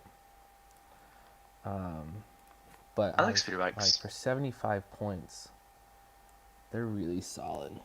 I don't know if I can get that. Nope. Oh, is that 45? Is that allowed? Or no?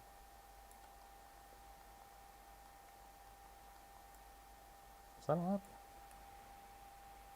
It really depends on standing. Okay. Yeah, try hitting the full thing now. Let's see. It's close. Oh, what? Okay, it's okay. I think it would be sure. I think it. Yeah, I just don't think Yeah, so. that's fine. That's Yeah. fine. Well, we can go this way then because it's basically the same distance. Not exactly the same, but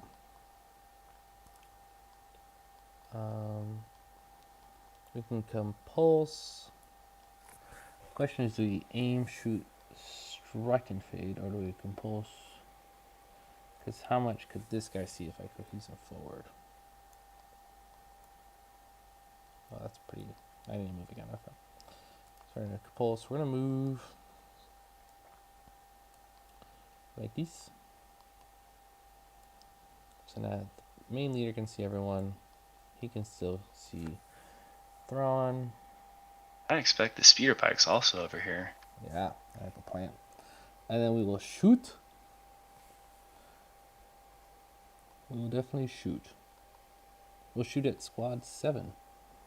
And then I'm going to decide if I want to strike and fade afterwards or not. Sure. Because I think... Yeah, let's just measure this. How tall is that silhouette? 8?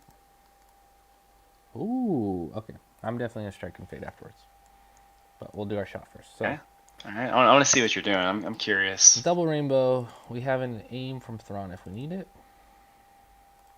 He is what, exemplar? Is that how it works? Yeah, he's got exemplar. Okay. Cool. Okay, so aim, shot. Okay, I'll use our aim. Ah, the red failed. So 2 crits, 2 hits. 2 for cover. Okay, 2 dodges. Dodges. Roll my criticals. Okay. Alright, lose 2. Okay, and we're just gonna Do Go that. up to here. Take it a little hidden. And that's their turn. Oh, that's so aggressive. Strike and fade. And I want to see what the gameplay is. I have a plan for it. I have a plan. Yeah, I'll see it. I think this is a possible way to play Payload with this list. We'll see. So I have to adapt my game plan now. Mm-hmm.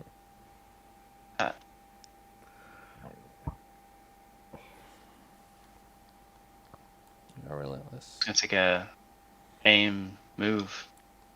Aim, move, shoot.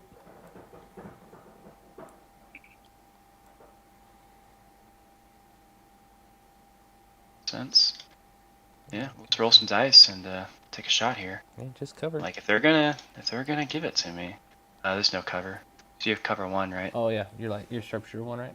Yeah, and I'm sharpshooter. Yeah, so it's just 4 defense. 4 defense. Outside. Can't see Thrawn. I'll be in and out trying to get Arabella asleep here. Take 1 sure. damage. Sounds good. Me and Christian played a great game. Fun. Nice. Yeah. Yeah, we gotta just get you a. Yeah, you're on the back foot with the starter deck there. Well, I kind of swarmed him at the end and won, so. Oh, you did? No, okay, never mind. Yeah. I was expecting the Lucian deck to win. That's awesome. No, I got him on the last turn. Yeah. Well played. Pulled the grand stratagem. That's all I needed. Well, the deck was stacked against you because the starter decks are good, but I mean, they're just not. They don't have all the expensive cards, right? Move dodge. Right.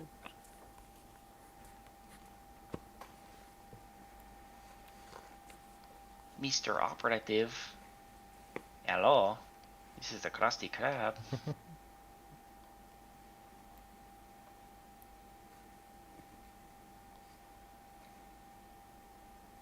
Up beyond. Seeing as the game's going this way, I guess we're just gonna go this way.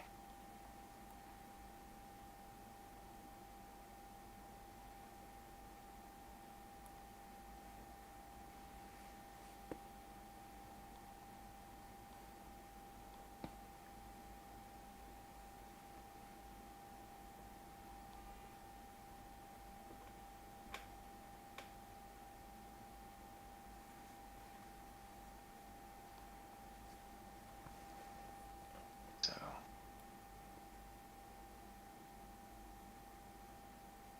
Yeah, it's really slow, but we're just gonna move this way, I guess. Okay. I guess the whole game's going this way.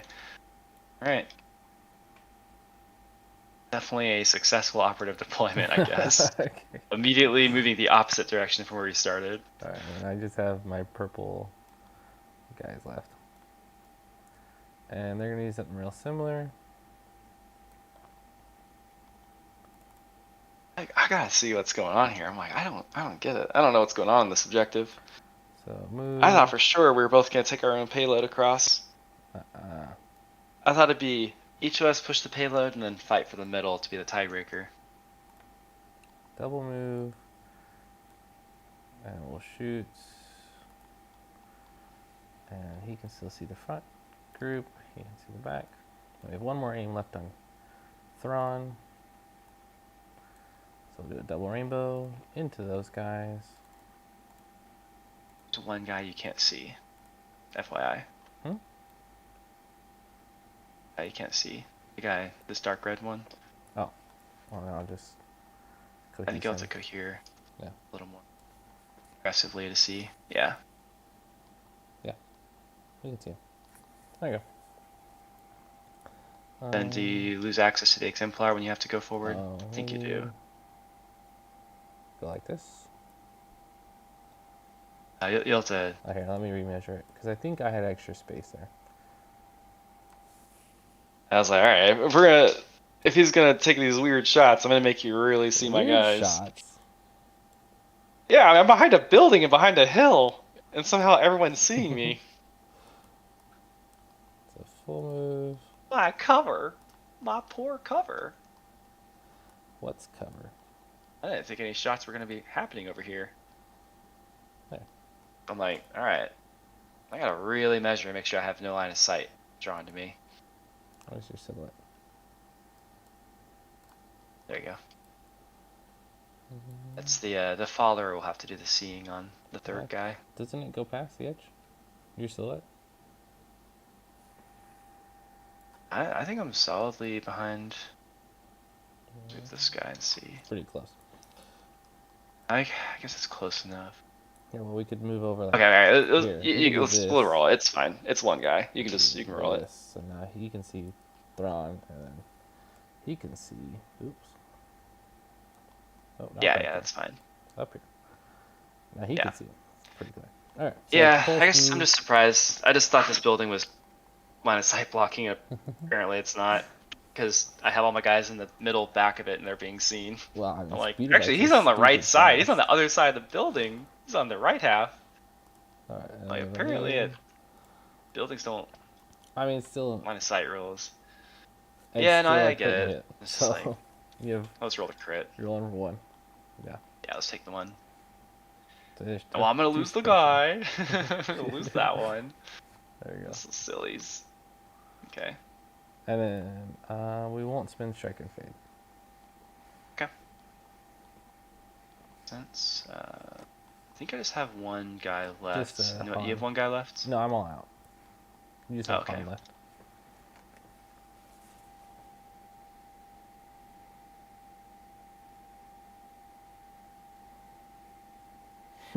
Turn around. Guess so. I'm like, I don't know what else to. I was gonna go fight stuff. But there's nothing to fight over here. Fight Din, but what does that really do for me? Well, if you get tired and you're like, all right, I'm ready to go to bed, I'll explain my madness to you. I'm pretty sure just push the POI across the finish line. I mean, it makes sense, but I just don't know that it's actually gonna work. But we gotta find out. See. We'll see. I guess the question is, it depends what do I want to do next turn with my command cards. And I don't exactly.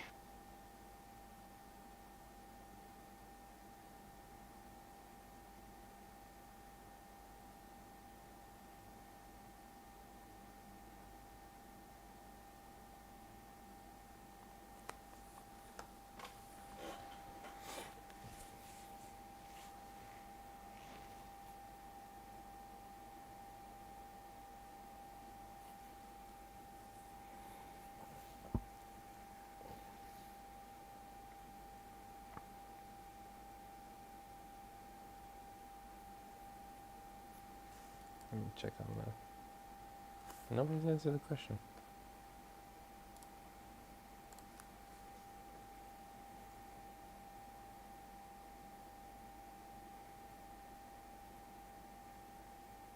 See.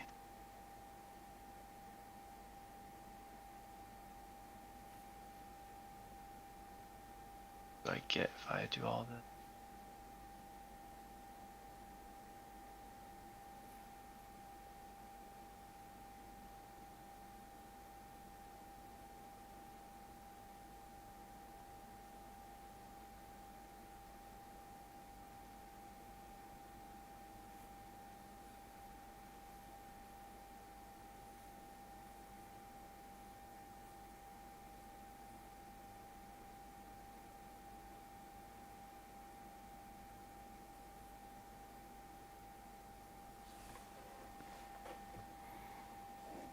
Tough.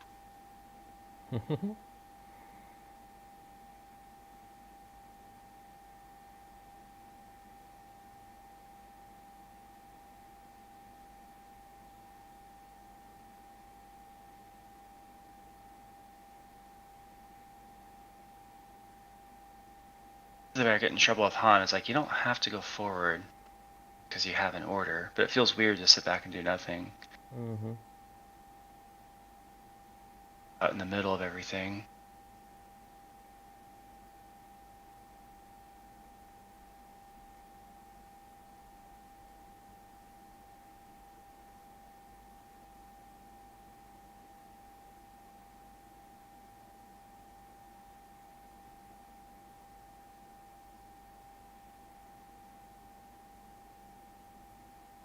What you gonna do? Yeah, I'm just trying to think. If I move, 'cause I don't use cover anyway. Been using paint markers recently, and I like the way they paint a whole lot. Because you don't get brush strokes with them, which is really nice.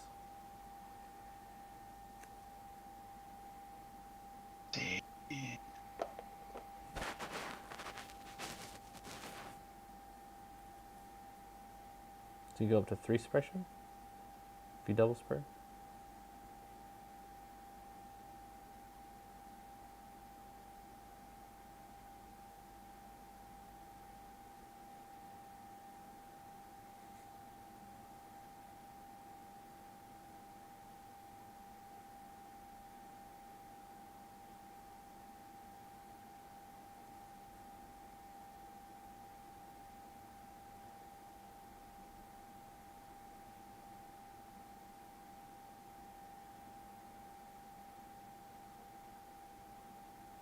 I go that way.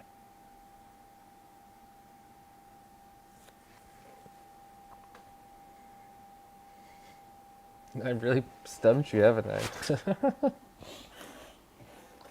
I mean, I'm also playing an army I've never played before. Yeah. I'm trying to figure out units and how this guy's gonna work and new objectives. There's a lot that's. Yeah, I didn't think it would make sense to throw all the speeder bikes over there, but I'm like, okay. Guess I'll play over here then. I'm not gonna walk all the way over there. So I come forward.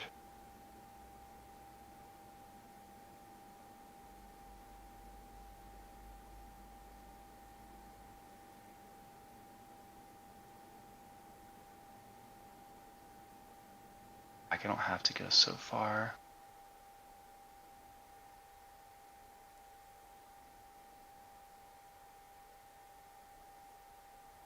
Stay out of line of sight? I don't know. Okay, so if I move forward 1.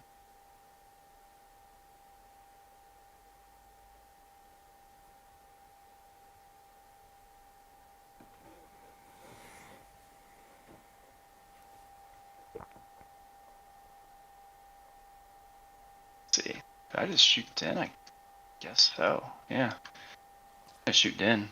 I was like, I don't know. Why don't I just take a shot with my regular gun? Doesn't have to be melee. Okay. Right? With all the armor and stuff, but why not? Rainbow.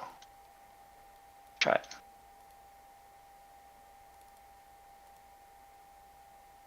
Just 2.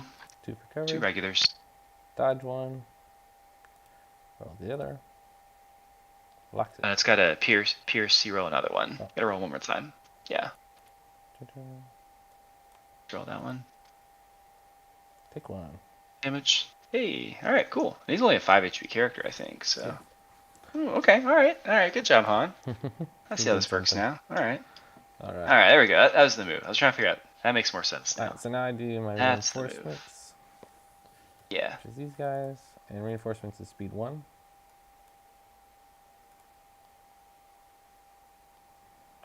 So we're just gonna move up here. See what they're up to. Like this is heavy. They're going to move speed 1. Ta-da.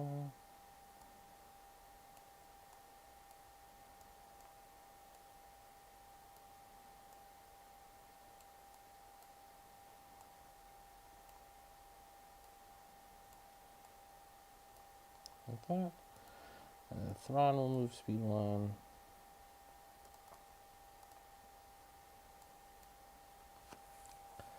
So who were the 3? It was Dark Troopers, Thrawn, and Purple Bikes? Yep. Okay. You can just choose 3 of anything, right? Yep. Well, it's 3 Empire units. Gotcha. Yeah. I think he wants to start moving this way.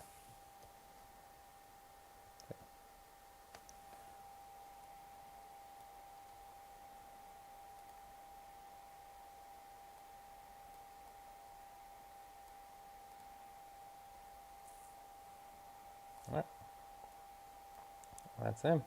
Can hit the buttons. sounds good. Yeah, go for it. Did Hans Bergen? Oh, I didn't rally either. Yeah, let me do it. So should I just So he would one? take 1. Yeah. Yeah, good question. Cool. All right. All right, cool. Very fun. Now I gotta figure out what do I do turn 2.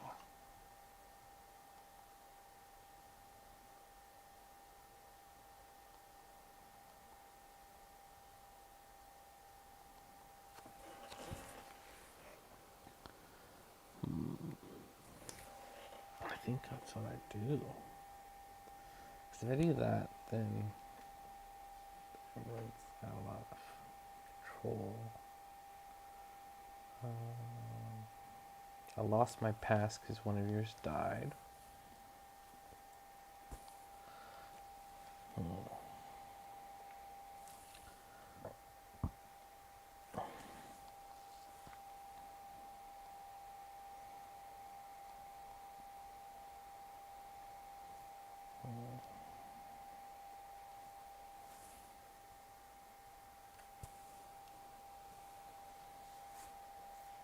One of these.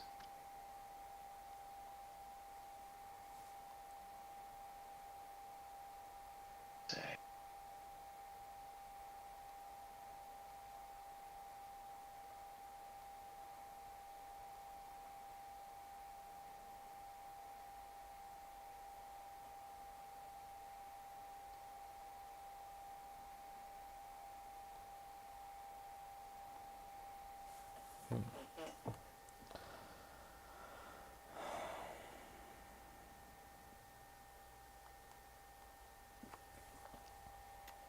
Question, is it worth it?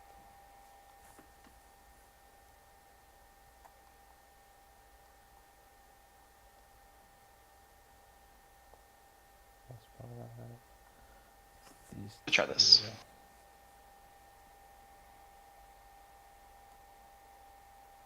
Try this. Flip. On Luke 3 pip. Han Solo and Luke Skywalker each make a speed 1 move. Just This round, Luke Skywalker gains action and 2 Han Solo gains 1 1 dodge. Initial Han Solo gains action and gains 1 1 dodge. Alright. Mine is I give you, it's a 1 pip, which, does that mean I get to move one of my things? no, if they don't match, it's just you get to move Thrawn. Okay. Yeah. It does a speed 1 move.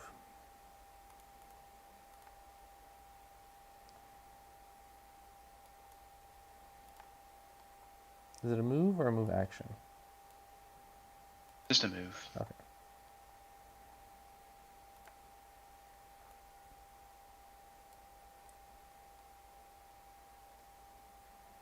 Okay. Does direct have to be line of sight? No, right? I don't think they're line of sight anymore. But basically, this card, I issue an order to one of your things if it doesn't already have an order. And you either have to go first with it or last. Yeah, I'm kind of just reading the card. Yeah. Activate using a face-up order token until your opponent. No order tokens in there. Okay, cool. So I think, You pick? yeah, the right move here is the Cassian super fleets. Force you to either go first or last with them. And then I give out, he's going to direct these guys, and they have an entourage dodge. And then the order is going to go on, I think Thrawn himself is the order. Yeah. And then I go first. I do my speed 1 moves. So I get speed 1s. What do I do?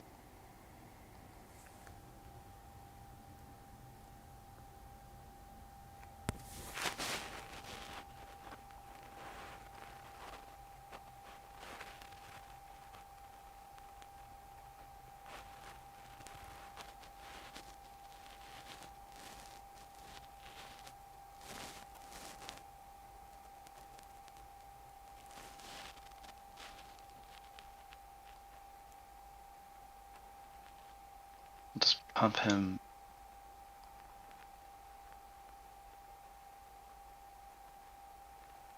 Couldn't you spray that if you wanted to? Oh yeah, you could. Oh my gosh, I didn't even think about that. Wait, that card just got even better. You can speed to it. Mm-hmm. Hey, that's kind of crazy. So for like supply run, you could be outside of range 1 with a box, and then you could use this card to spur him forward. Yeah, that's crazy. Oh yeah, because that's somebody told me you can spur on scout, which I had no idea you could do that. Mm-hmm. You can I'm like, spur on well, scout. You can also spur on a force push if you choose to do that. wait, what? So if somebody force pushes you, the person They can spend your. they can't spin your spur, but you could choose to spin it if you wanted to. Wait, how? So then they could force push you speed too? Yeah. Technically. So you declare if you want them to be able to spur. Yeah.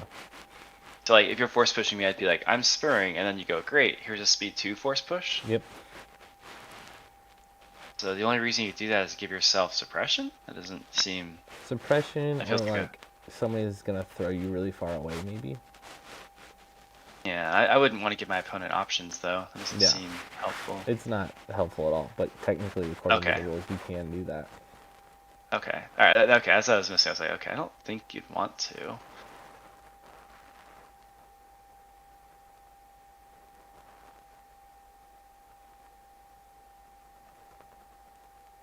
I think I would just go ahead and do that. I don't see why I wouldn't. I mean, suppression puts you at 2 suppression, so you could lose an action. Yeah, that's true. I think it's okay to just go ahead and just be where I want to be. Suppression. Cool. Oh no, but I can't. No, I can. Yeah. Okay, because I have to do that, so I have to think this through. Okay, and then that means Luke can also, because I want to keep them close together. To get their aims and nudges. Right, I was like, wait, then I'll lose the.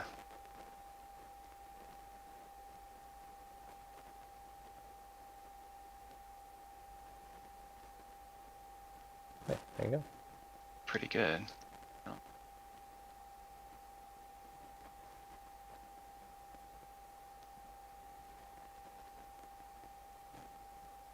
See why not? Yeah. Alright, we're just gonna try it. So if we do this, I'm trying to think, what is Luke trying to accomplish?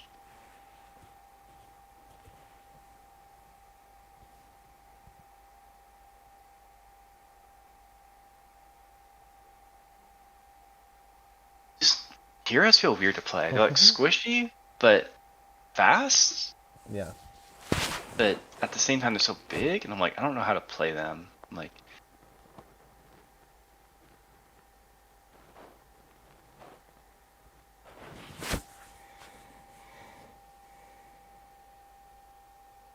I mean, at this point, like, there's not a whole lot of threat on those two, so might as well move.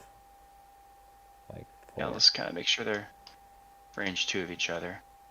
Okay, I think that's better. Is kind of just move him sideways, kind of stay near the action. Yeah. Don't Cool. forget the Over to you. suppression. Oh yeah, yeah. All right. I'm gonna go with Thrawn. Oh, and sorry, also doing ordnance. Throw that down real quick. Throw it.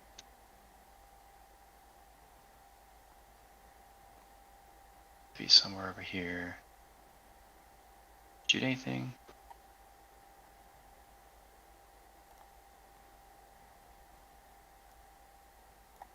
Throw this down. Okay, we're just gonna double move up into this little hole right here, which gives us 2 aims, On. 2 exemplar.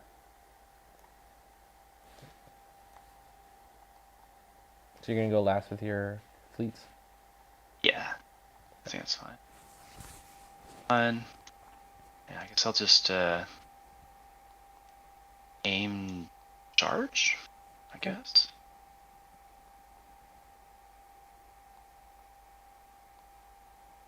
You might have to jump down beside him.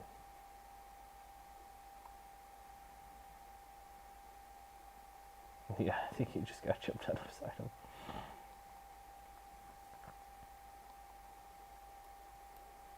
So let's do that.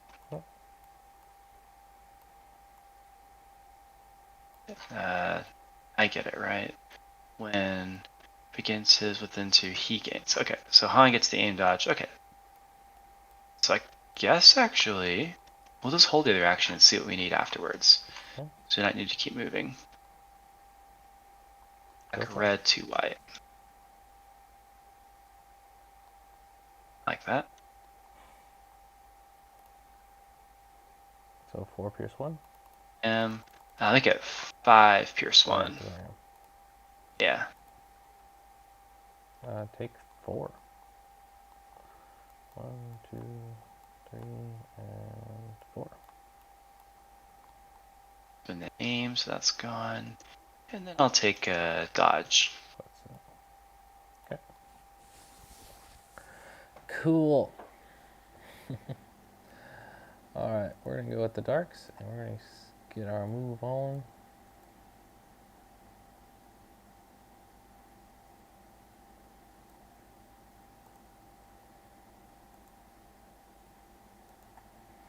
And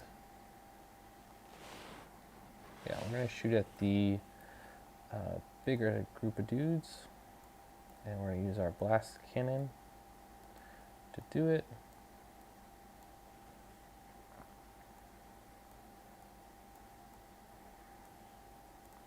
Now we have 1 aim from Thrawn if we want it. It's a frag launcher. So this dice pool is 4 from the regular dudes, 4 from the assault cannon, 2 from the grenade launcher, and 1. Oh, sorry, backwards. Look at one of those. So that should be correct. Yeah. And crit 1, blast. Okay, and we have 1 aim from Thrawn to use here. I'm looking at 6. We'll take 4. There's pressure on squad 9. Ready?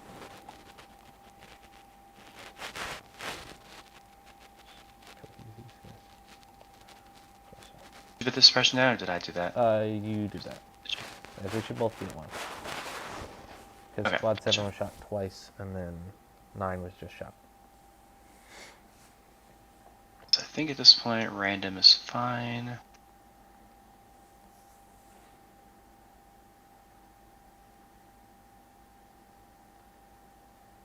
The move. I don't think they really. With the 2-man squad, I guess. They're suppressed. Take our 1 action and just move.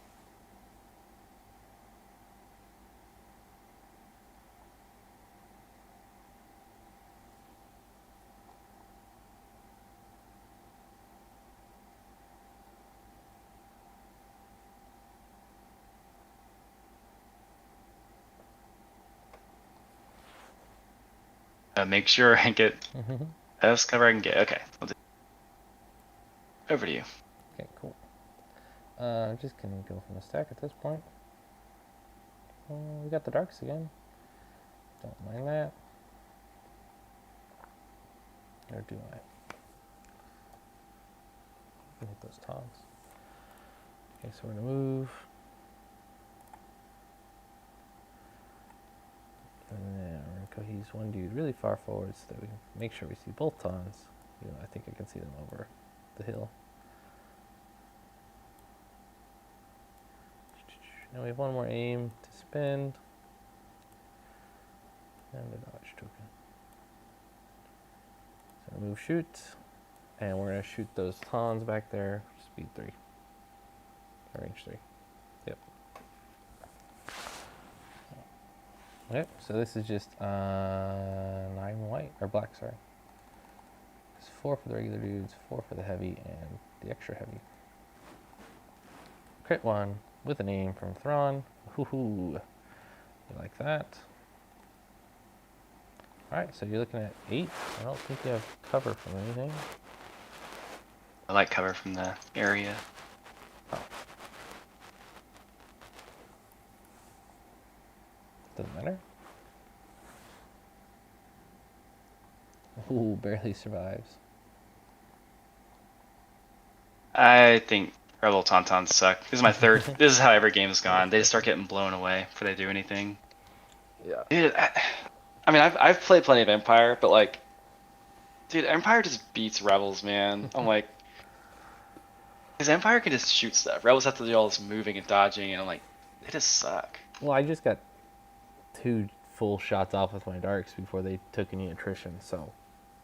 Well, and last round too. Yeah. I mean, blew that commander away. I mean, I'm just absolutely getting destroyed.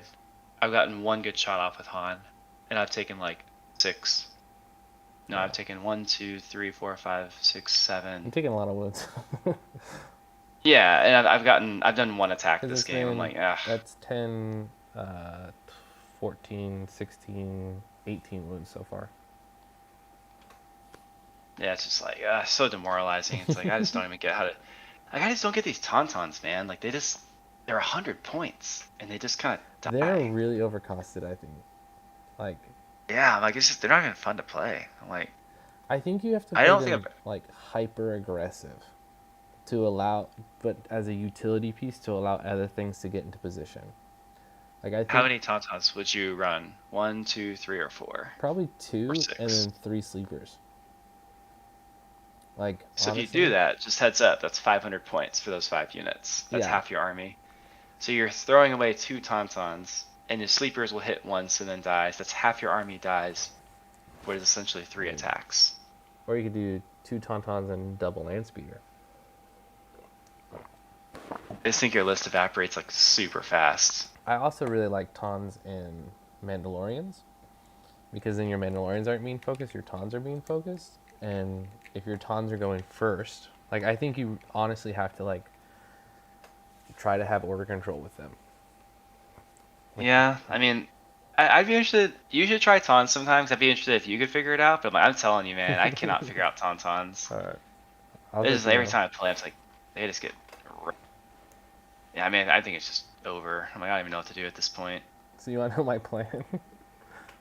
Yeah, I mean, just push a POI, right? Well, if I can take this POI this turn, right? I think it just ends the game. Yeah. Like, and I can stand here, so I'm guaranteeing I'm scoring it. Like, that's 2 points. Thrawn can stand around here. These guys can just double move to make sure I'm always having at least one dude here.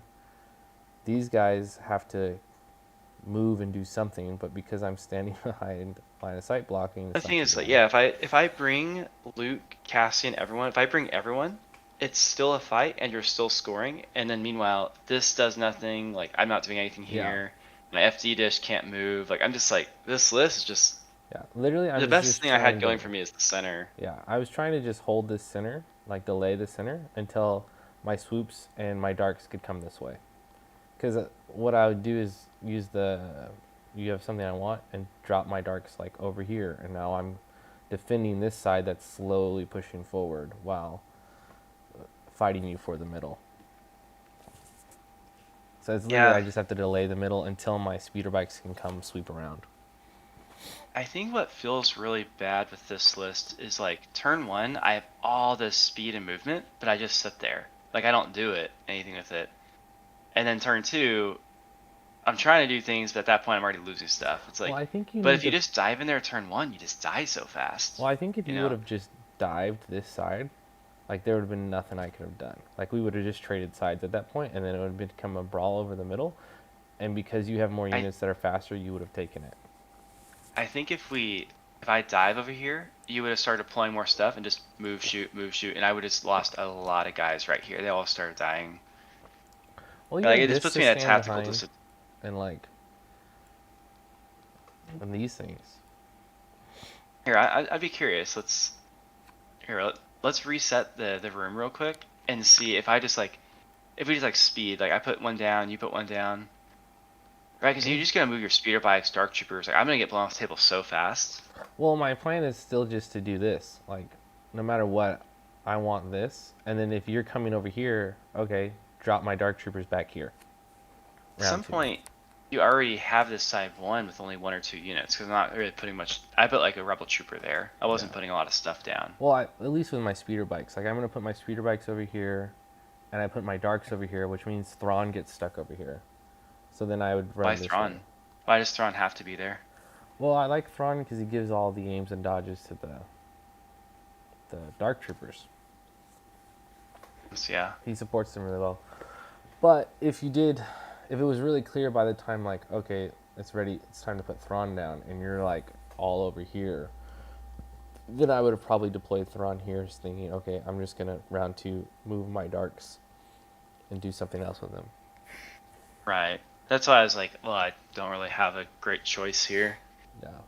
I just don't think there's any world, and like I hate to be negative on Tons, man, but I've played them 3 times in the last 2 weeks, and every game has been a like when I played Thomas, dude, I killed like 5 stormtroopers and I almost got tabled. Like I got lit up.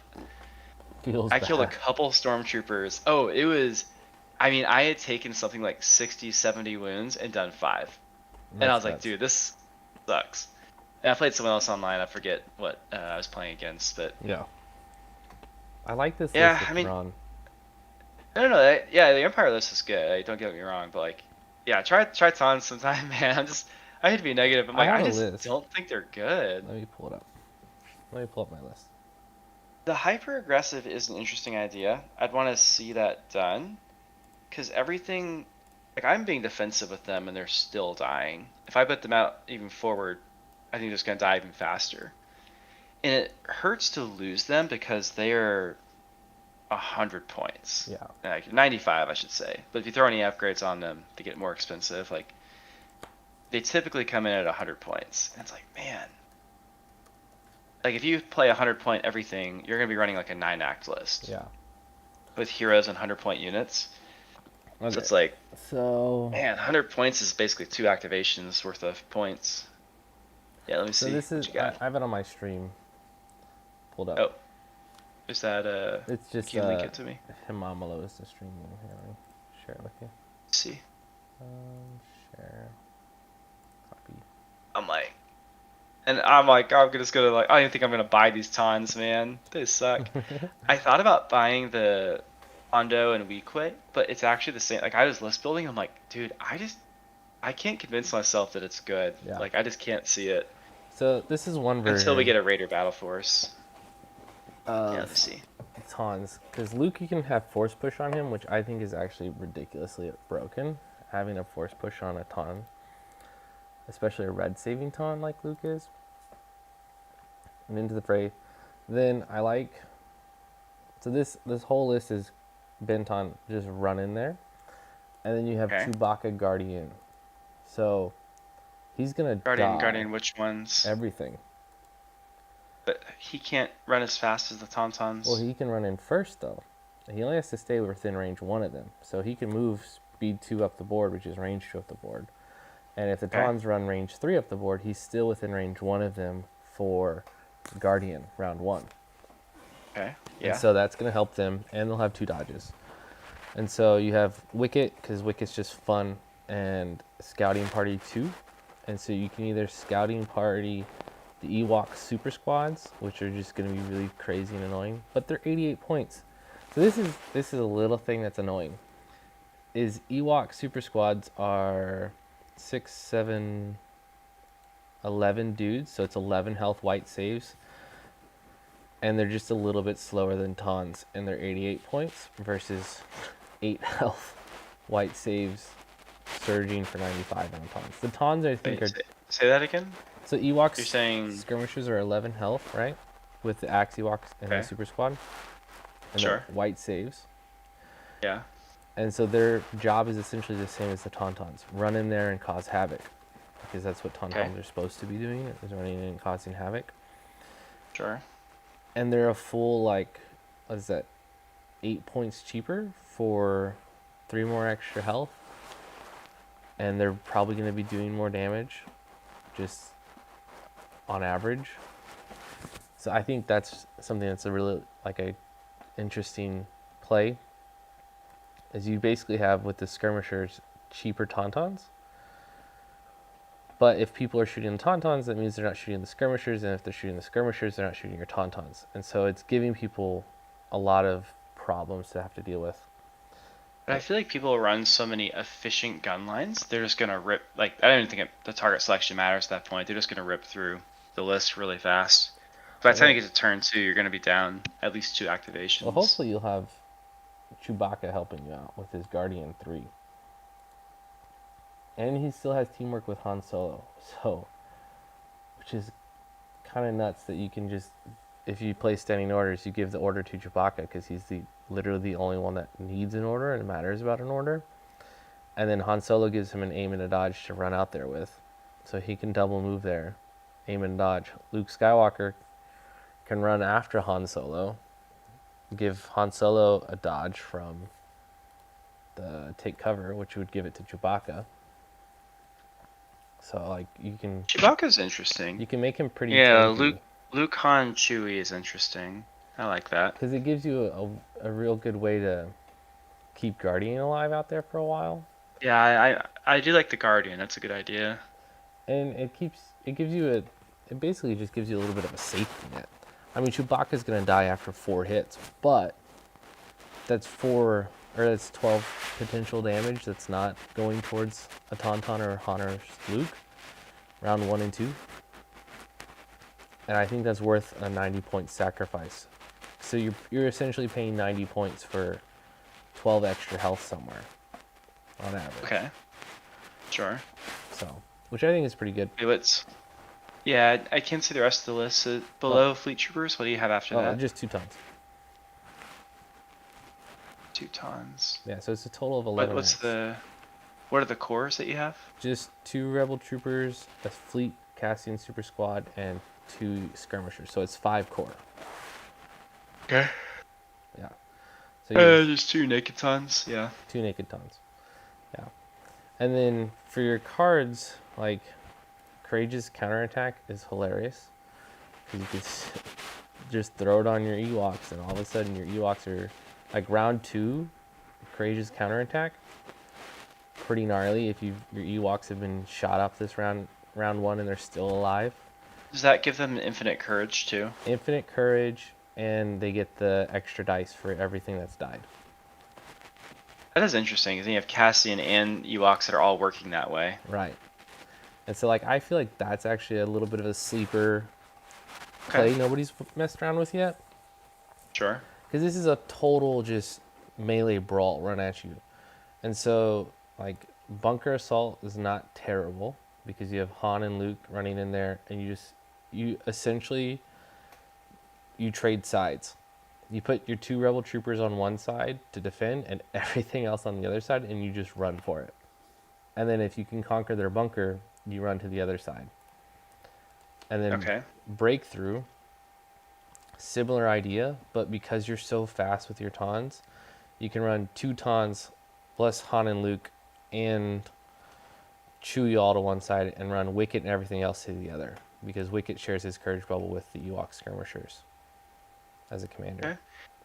No, it's interesting. I've not thought to just push everything. Yeah, I think it's similar. My gut feels like it'll just get chewed up, but then again, it's like if you have enough defense attack just to survive, which Chewbacca and enough ways does. to like. Yeah, and the dodge tokens and this and that from different things. It's like that might be enough that something makes it across, and then it becomes a fight. Because you can even do Han Solo see you in hell, and if you could figure out a way to throw seeds. So you don't play the Han 1 pit first, or what's your command card? You could play the Han 1 pit first, but you lose like 1 charge on call to arms, or you lose you lose comm jammers. That's actually what you lose. So you lose comm jammers to get C's. So then you play. So you're saying you play Han's 1 pip turn 1. So you still get that aim and a dodge. You get control on Han, and you seize turn 1 with Chewbacca because Chewbacca needs to run out in front of everyone else turn 1. Okay. So Sure. because he needs to be out there guarding things as soon as things come out. So like your order pool becomes like, okay, Wicket or it doesn't really matter what you pull. You could pull a couple of things, and as soon as it's time to go with Chewbacca, like maybe you pull a Rebel Trooper early, or you pull a Ton Rider early. Like you throw them out in a decent spot, and then you throw Chewbacca out there, maybe your second or third activation, and now he's out there guarding things and helping things survive, and then everything else runs out. I mean, you could even run like close the pocket really well. You just deploy everything to one side, conquer that side, run to the other side, run to the middle. Okay. If you play this, make sure to record. I want to see how it would work out. Yeah. Or just play me. I just want to see it in action and see how it would.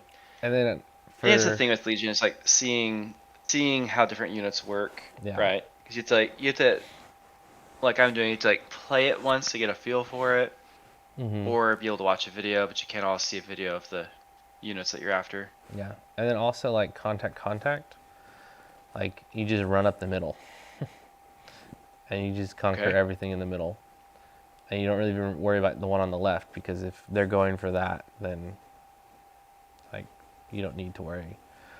But payload, you do what I did on my strategy. You throw a Rebel Trooper or 2 over on the left side to defend it, just to slow things down, in the middle as well.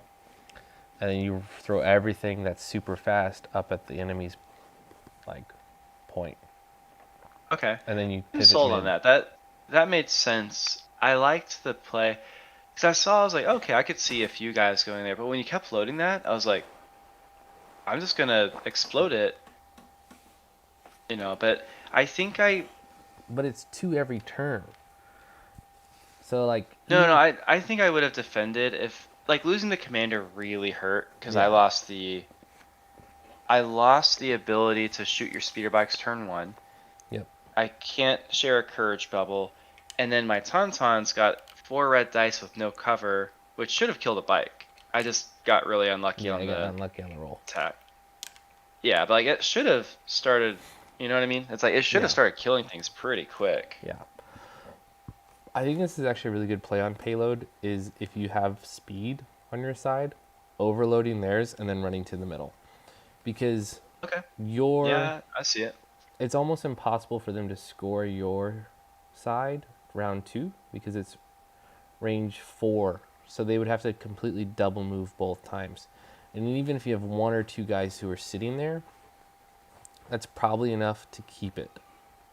So unless they're like overloading like you are, they're not going to score your side. And as soon as you start overloading, they're not going to overload that left side, and you should be able to. Wait, so I'm a little confused. So you're saying you don't need to defend your home side, but just then a little bit. You're also attacking their home side, so doesn't the same apply to you? Like, which? Well, so you're saying you're going to score theirs, so they can't score. Wouldn't they just do the same thing to you? Well, if they did the same thing, then it becomes a brawl over the middle. And because you're faster, hopefully, you can take the middle better. But if what I'm saying is, I see that. Like what I did with my core is I put 1 core out there, right, and just waited to see what you're gonna do, and then I put Din Djarin there. So now I have 200 points defending that left side, and one of those, or more than half of those points, is flexible to where it could run to the mid. So I was prepping for round 3 to run to the middle, because you have to conquer the middle by round 3 in order to push it into the enemy deployment to score the 2 points. But you also don't need to win the game by, like, you don't have to push all the way to the middle to win the game. Right. You can just conquer it in the middle. And so that's why, like, if you can conquer the enemies round 2 pretty securely or safely, it's a little bit, it becomes like you have some safety before they start scoring 2 points every round.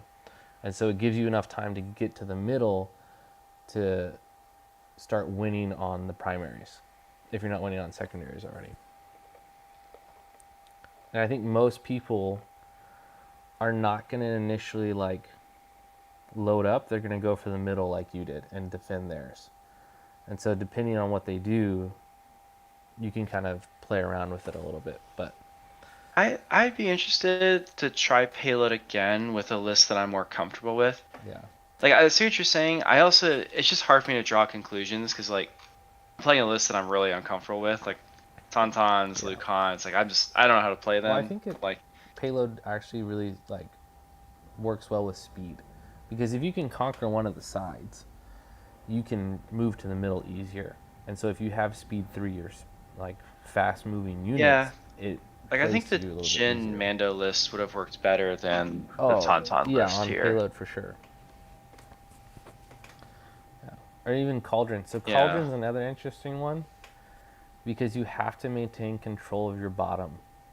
And so this list, Yeah. Tons would hate it because Tons want to be moving forward. But if somebody comes and snipes your bottom one, you literally can't score the other 4 or the other 2, which is really interesting.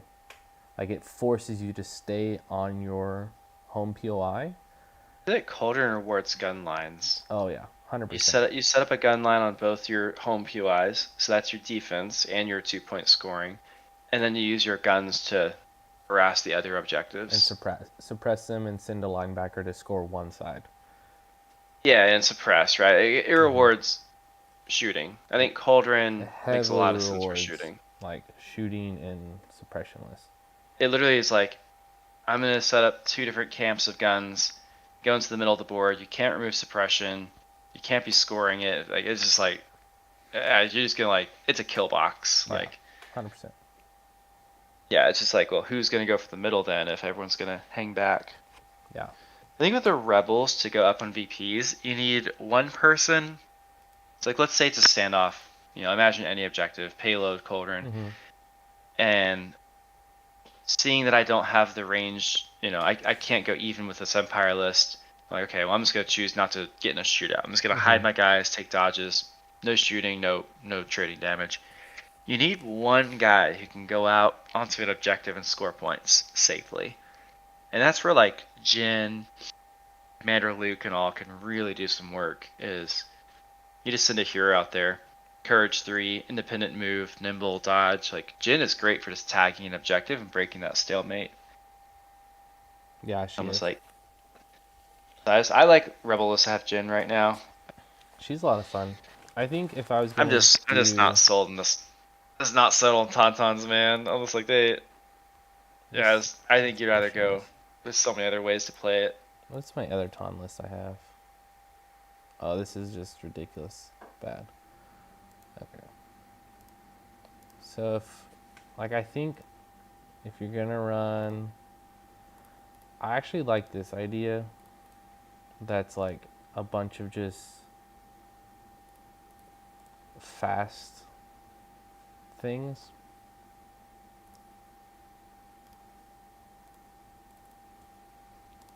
And do the Cassian Super Squad. Where's that?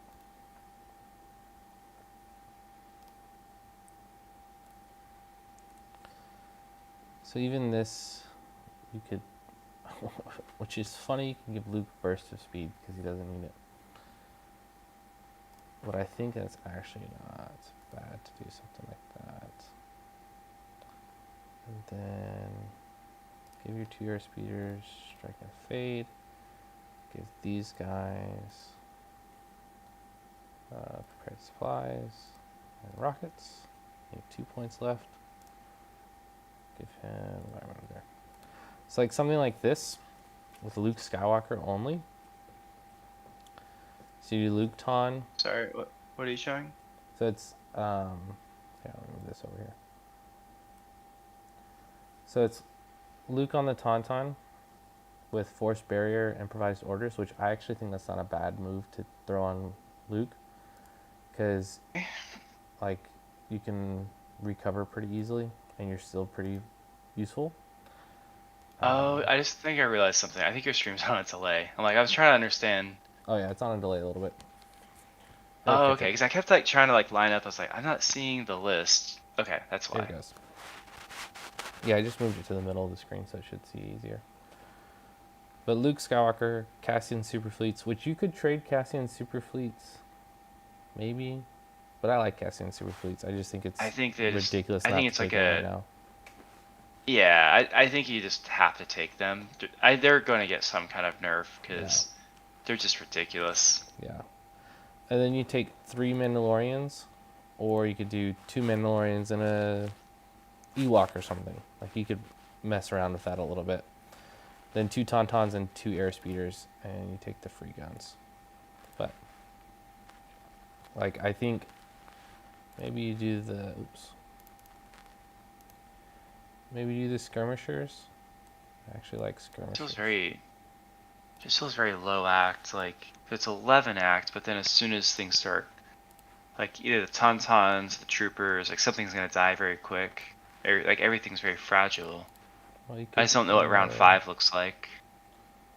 I think you jump out to a VP advantage, right? Yeah. Like, I was starting to move, in the game we played, I was starting to move things over, because I was like, you're going to get the POI round 2. I'm not going to be able to stop it.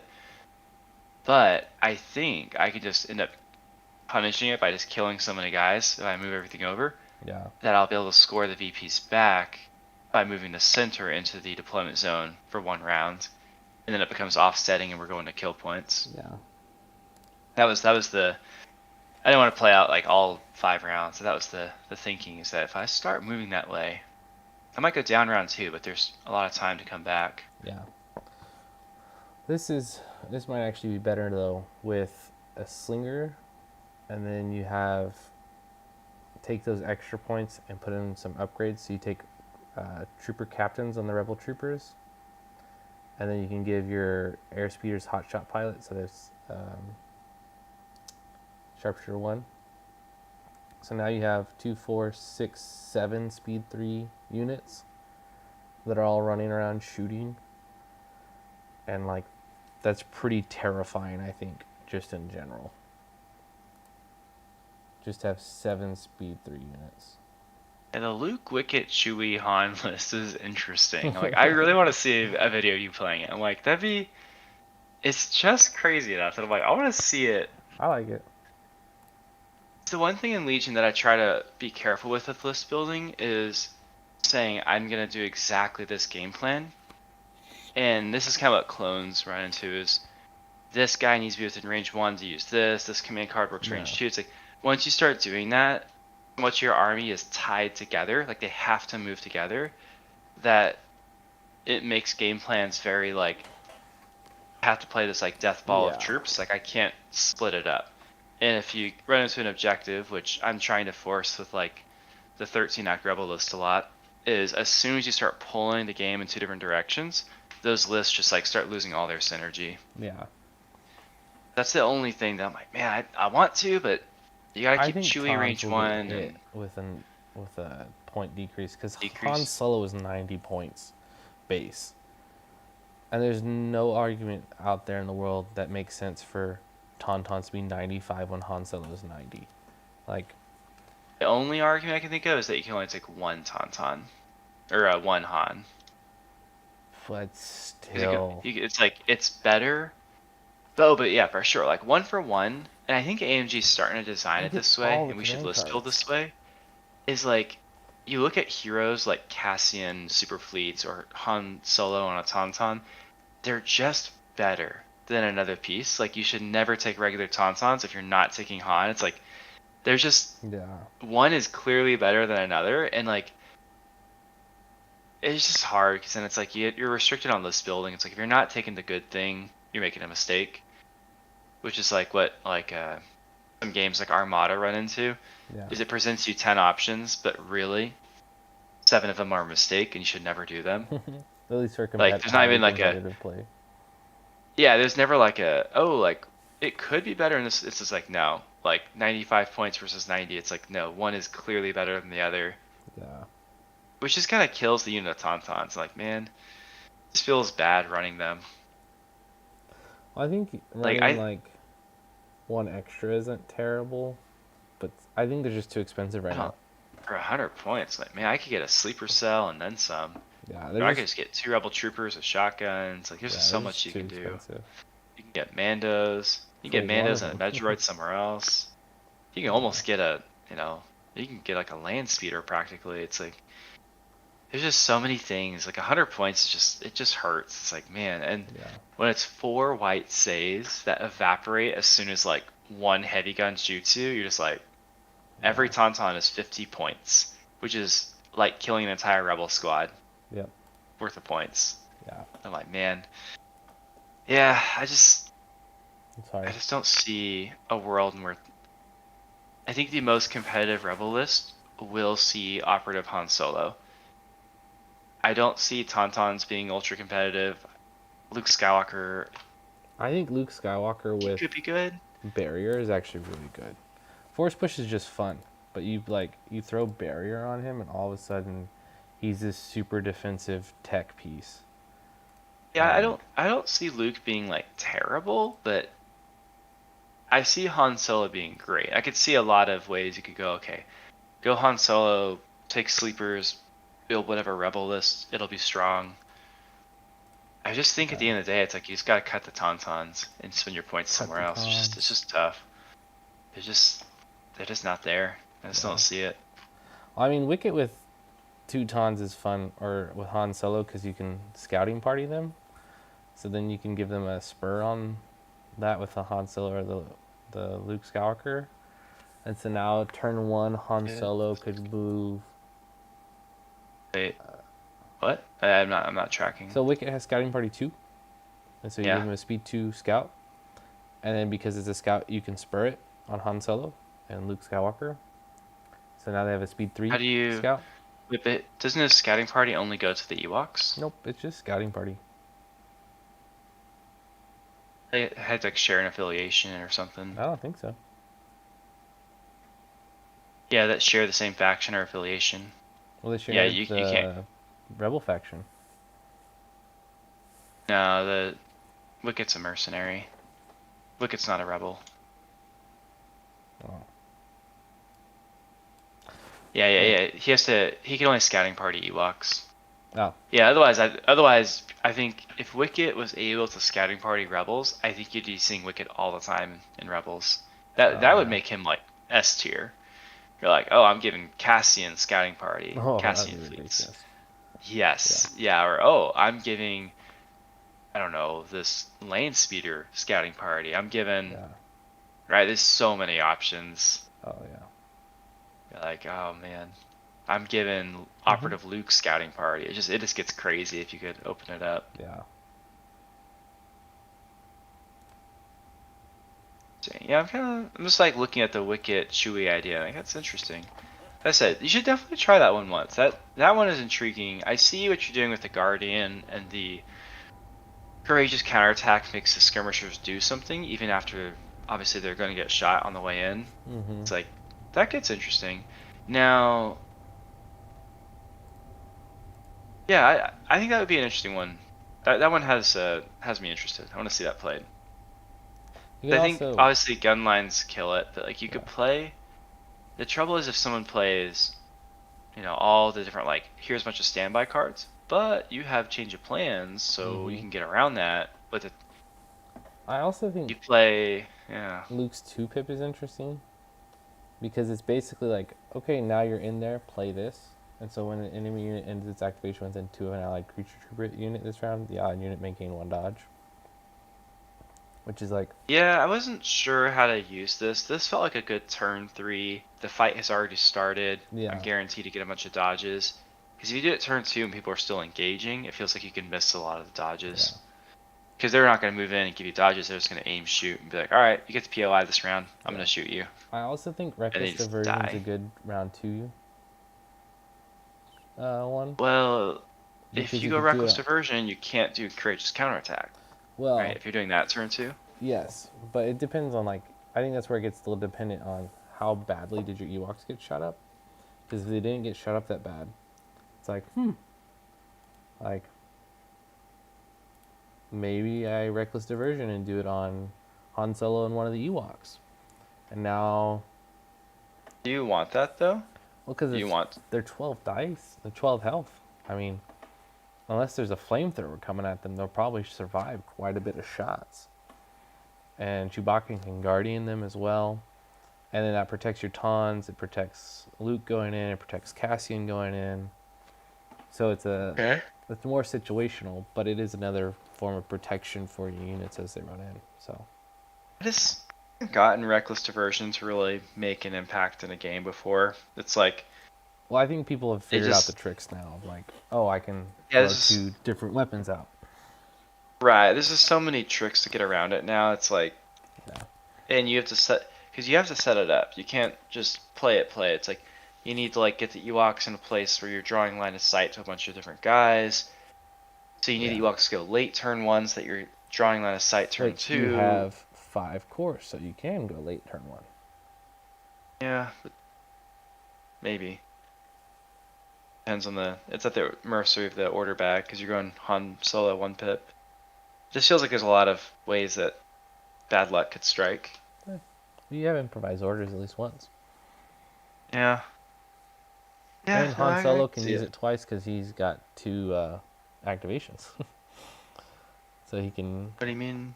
Because he goes using the Han Solo 1 pip, he's got 2 full activations. So you use improvised orders, you go with Han, you recover. Oh, use it yeah, again, yeah. go with Han, recover again.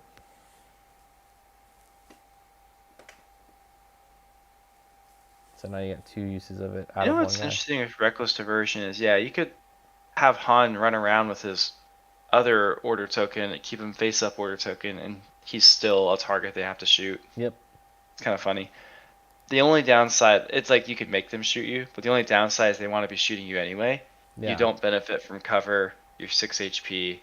Well, you're a creature trooper, you get cover. No, not after you play the 1 pip. Oh, because you're. Because you're like a dark trooper. unconcerned, You yeah. don't get cover. That's right. Yeah. That's why my Han Solo's been evaporating every game. Is you play the 1 pip and it's just like he's just dead as soon as someone shoots him. Yeah. Maybe it's worth it to wait to play the 1 pip. I don't know. Yeah, honestly, I'll probably sit back and wait until more people figure out how to play it before I try getting Han and Luke on the table again. It's like it just. Yeah. I'll try it out, and maybe one of my next games I'll see how this list goes. Yeah, Play I around feel with like it. sometimes a new unit comes out and I'm like, oh, I see how it should be played. And other times I'm like, I don't know what to do with Hondo and Tauntauns. I'm like, both Hondo and Tauntauns, I'm like, I cannot convince myself that the list feels good. Yeah. That's alright. Well, I'll Yeah. see you later. It's 12:30. Alrighty, was a good cool. game. Thanks for the game, John. See you later. Yeah, let me know if you play that. I'd be very I will. interested in seeing. I'll definitely let you know. Ready.